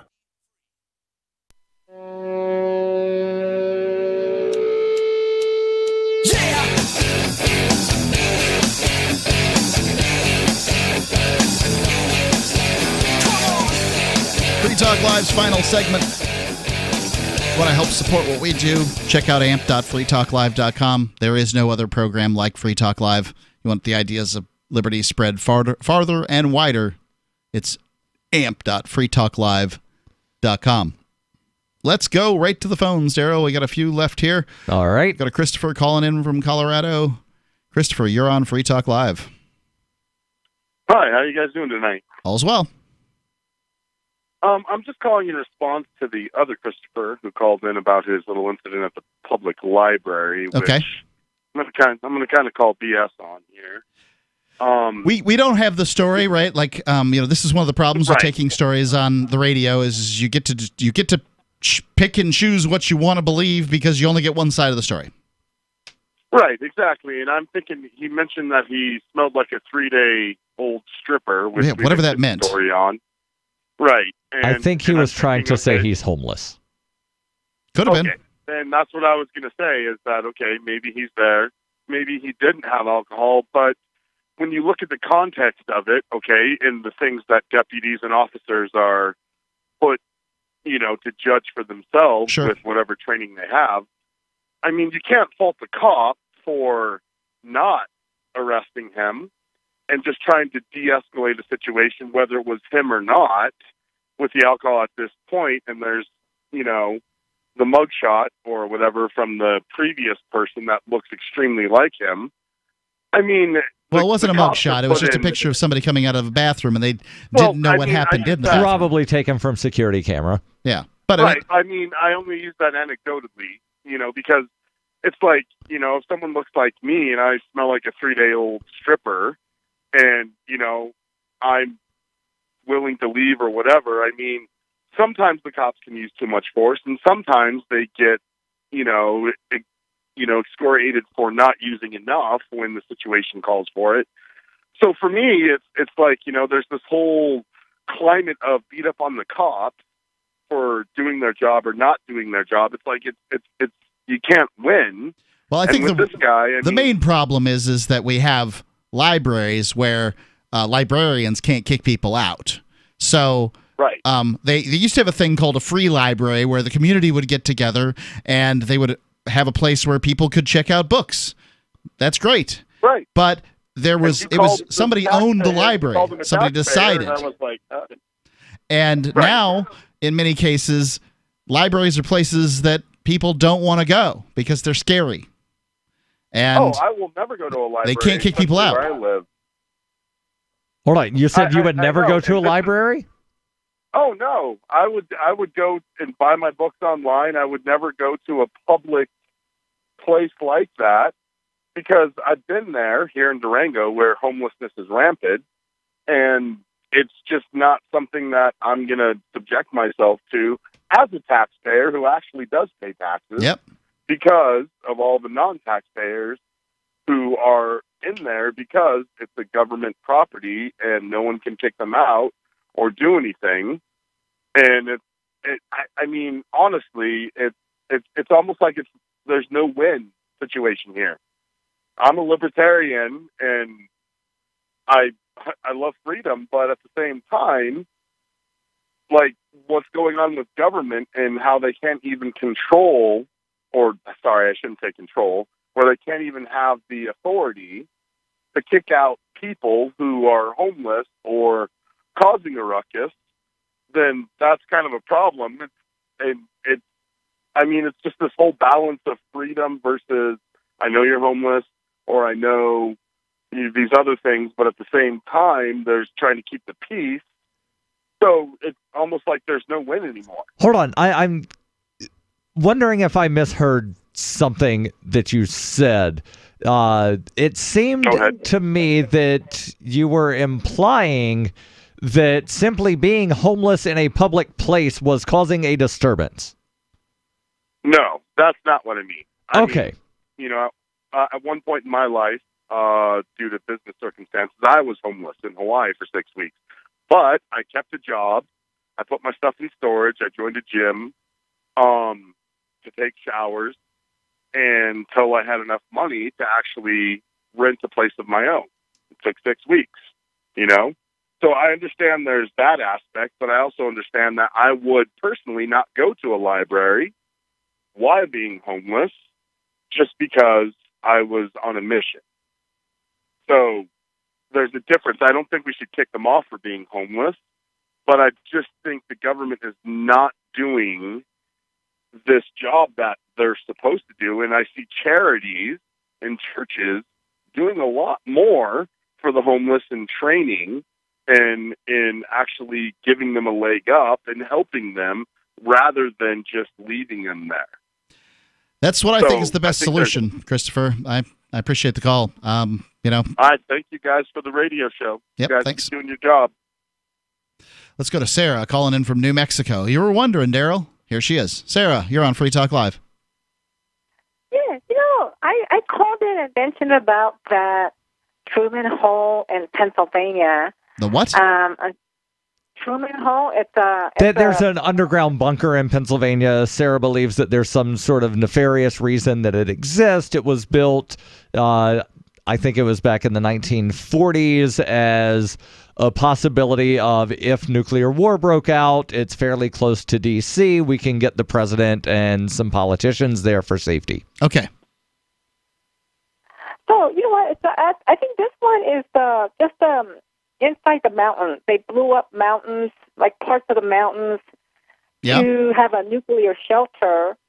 But if it was open for 70 years and they employed like 10,000 workers per year, how much is that for stays a secret? That guy is going to. It's not a secret, Sarah. People know that it exists. Yeah, it says here from the PhillyVoice.com, the gigantic, not so secret Pennsylvania bunker where nuclear war in the U.S. would begin. Yeah, we read that article the last time she called in about this thing, but she still wants to think that it's some kind of secret and that nobody knows that it exists. But I don't know how many people work there. Well, the thing is, you think about it. They employed like I said, 70 years. They employed all those people, and they tell their families, I worked on that, I put the dynamite in there, and I'm building a police station, a fire department. Okay. You could only, everybody knows about it now. Everybody in the state knows about it. Yes, people know about it because it's not a secret, Sarah. That's kind of how they keep secrets, though. There's a lot of people that work for the National Security Agency and the other dozens of secret agencies around the United States, and they could tell their families about stuff, and in some cases they probably do, but, the secrets are still relatively kept. Well, the thing is, it was a secret to me. My whole point is that I'm almost 50 years old. Next year I'm going to be 50. I only heard about it on the radio 2 weeks ago. All right. So it's a secret to me. It's a shock. So the thing is, they have hundreds of these nuclear bomb shelters, and some of them are underground. Okay. That's the best place to put a bomb shelter is underground. Yeah, they make bad dirigibles. Well, this one just dug out a mountain. I don't know which is more works better against nuclear attack. But the thing about it is probably something dug into a mountain. Yeah, if there's a nuclear attack, I definitely want a mountain between me and the bomb. Yeah. Well, the thing is, you know what? Some of us are going to live, and people that have money that could afford to buy these shelters, buy an apartment community, they're going to live, and everybody else are going to be toast. Sarah, this particular shelter that you're talking about is owned by the United States federal government. It's not owned by just some really rich guy. And I know you hate really rich people because they have money and have jobs, and you don't really have either. But this is not, there's no nefarious reason for this to exist. I know you want to think that there is, but there's not. But if you have money, they're selling underground apartments that you could buy for $3 million a piece. You can. But not in this particular site that you're talking about in Pennsylvania. Yep, they will sell you really nice underground bunker apartments for $3 million a piece. And I'll sell you land on the moon for whatever you want to send me. It doesn't mean I actually own the moon to be able to sell it. Rich people have always lived in nicer places than poor people. And if the government gets into a nuclear war, it's only because people supported their governments and said, oh, yeah, this is a really great idea. Let's give these crazy lunatic liars a bunch of power over us. Yeah. That's how it goes. Sarah, thank you for the call. And I actually was worried about you because you've not called in the last few nights. So I'm glad you're okay. Well, she's made it to almost 50 now. And she didn't get hit by a bus. Yeah. So that's good. Yeah, you did suggest that was a possibility. Check us out, freetalklive.com. Got lots of that stuff for their archives going back for 15 years. freetalklive.com. Free Press Publications is an independent, alternative media and publishing company founded in June 2009 with the mission of ensuring a free press for the freedom movement and is committed to spreading the message of peace, freedom, love, and liberty. FPP also gives new authors an avenue for publishing freedom-oriented material. FPP brings you daily news and commentary on the website fpp.cc, as well as a daily 5-minute newscast, FPP Radio News, and weekly news, views, and commentary in the FPP Freedom Minute and Peace, Love, Liberty Radio at fppradio.com, and the monthly newspaper FPP News at news.fpp.cc. Find FPP online at fpp.cc. That's fpp.cc, as in Creative Commons. Hi, this is Mark Edge of Free Talk Live. Michael W. Dean's book, User's Manual for the Human Experience, changed my life. In a culture that attempts to turn you into a compliant victim, this book gives you implementable steps on everything from how to be aware of your environment, walking down the street, to business, to how to handle a toxic person in your life. If you're a human, you need to read this book at least once. Go to Amazon and get the Kindle version, or paperback, or an audiobook of A User's Manual for the Human Experience. So you've heard all 3 hours of the latest episode of Free Talk Live, and you're still hungry for liberty-oriented audio content? Did you know that we have another 24/7 audio stream at LRN.FM? The Liberty Radio Network airs the latest episodes of some of the best liberty-oriented podcasts on the internet around the clock. In addition to recorded content, you'll also hear live shows like Free Talk Live, originating from our Keene, New Hampshire studio. So listen anytime at LRN.FM. That's LRN.FM. This is the Liberty Radio Network, broadcasting the latest liberty-oriented audio content 24 hours a day at LRN.FM. If you're looking for work, or even if you're not, here's an innocent mistake you really want to avoid.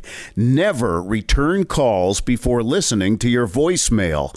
Your wireless phone sends calls you didn't answer into voicemail, and it shows you phone numbers for calls you missed.